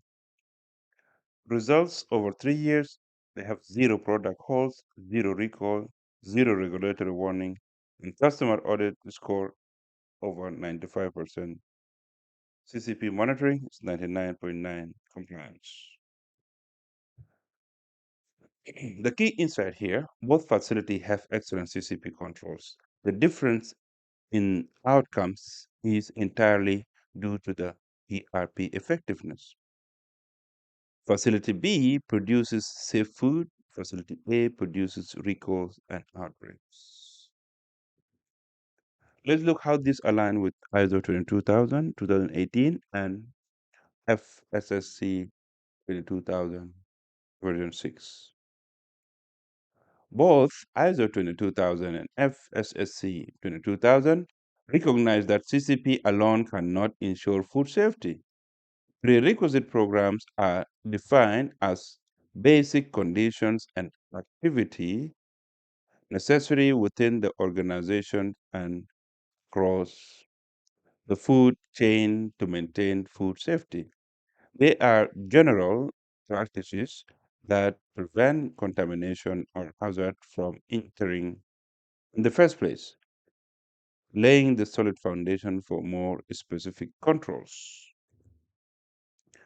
ISO 22000 clause 8.2 explicitly state that PRP are the foundation of any effective food safety management system. FSSC 22000 version 6 additional requirements in clause 2.5.13 environmental monitoring program uh, It requires mandatory for RTE products or ready to eat products and emphasizing proactive detections of pathogens in the processing environments. And in class 2.5.14, personal hygiene and health, it details requirements to prevent contamination from staff, including health screening and risk leave policies. And class 2.5.15, equipment maintenance and hygienic design, it focuses on preventing harbor sites and ensuring equipment is cleanable and maintained. Regulatory trends. Regulatory worldwide, including FDA, FSMA, and EU regulatory 2073, 2005, increasingly emphasize robust environmental controls and foundational PRPs as critical elements of food safety. This is how we meet the requirements by understanding that most failures stem from weak PRP. You allocate appropriate attention and resources to build robust foundational controls, ensuring compliance and enhancing overall food safety. Let's look at the diagnostic framework for your facility. Now, to close the course, okay, the module. To assess where your vulnerabilities actually lie, use these self-assessment questions with benchmark. First, environmental stability. When percentage of your what percentage of your environmental monitoring samples are positive? Okay, if under 1%, that's excellent. If between 1 to 3%, that's acceptable. If above 3%, that's concerning. Then look at the sanitation effectiveness.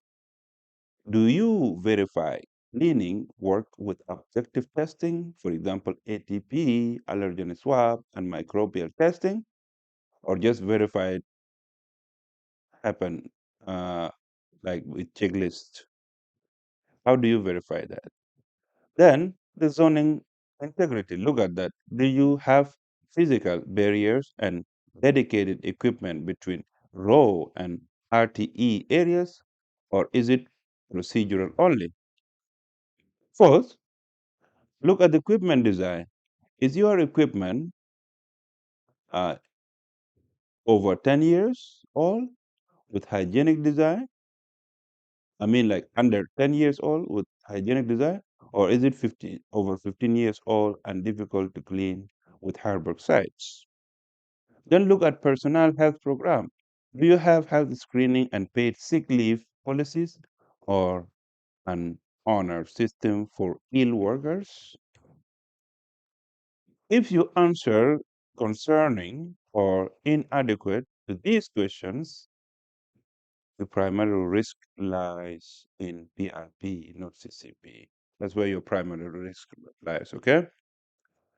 The bottom line, CCPs get the attention, but PRPs create the conditions for success or failure.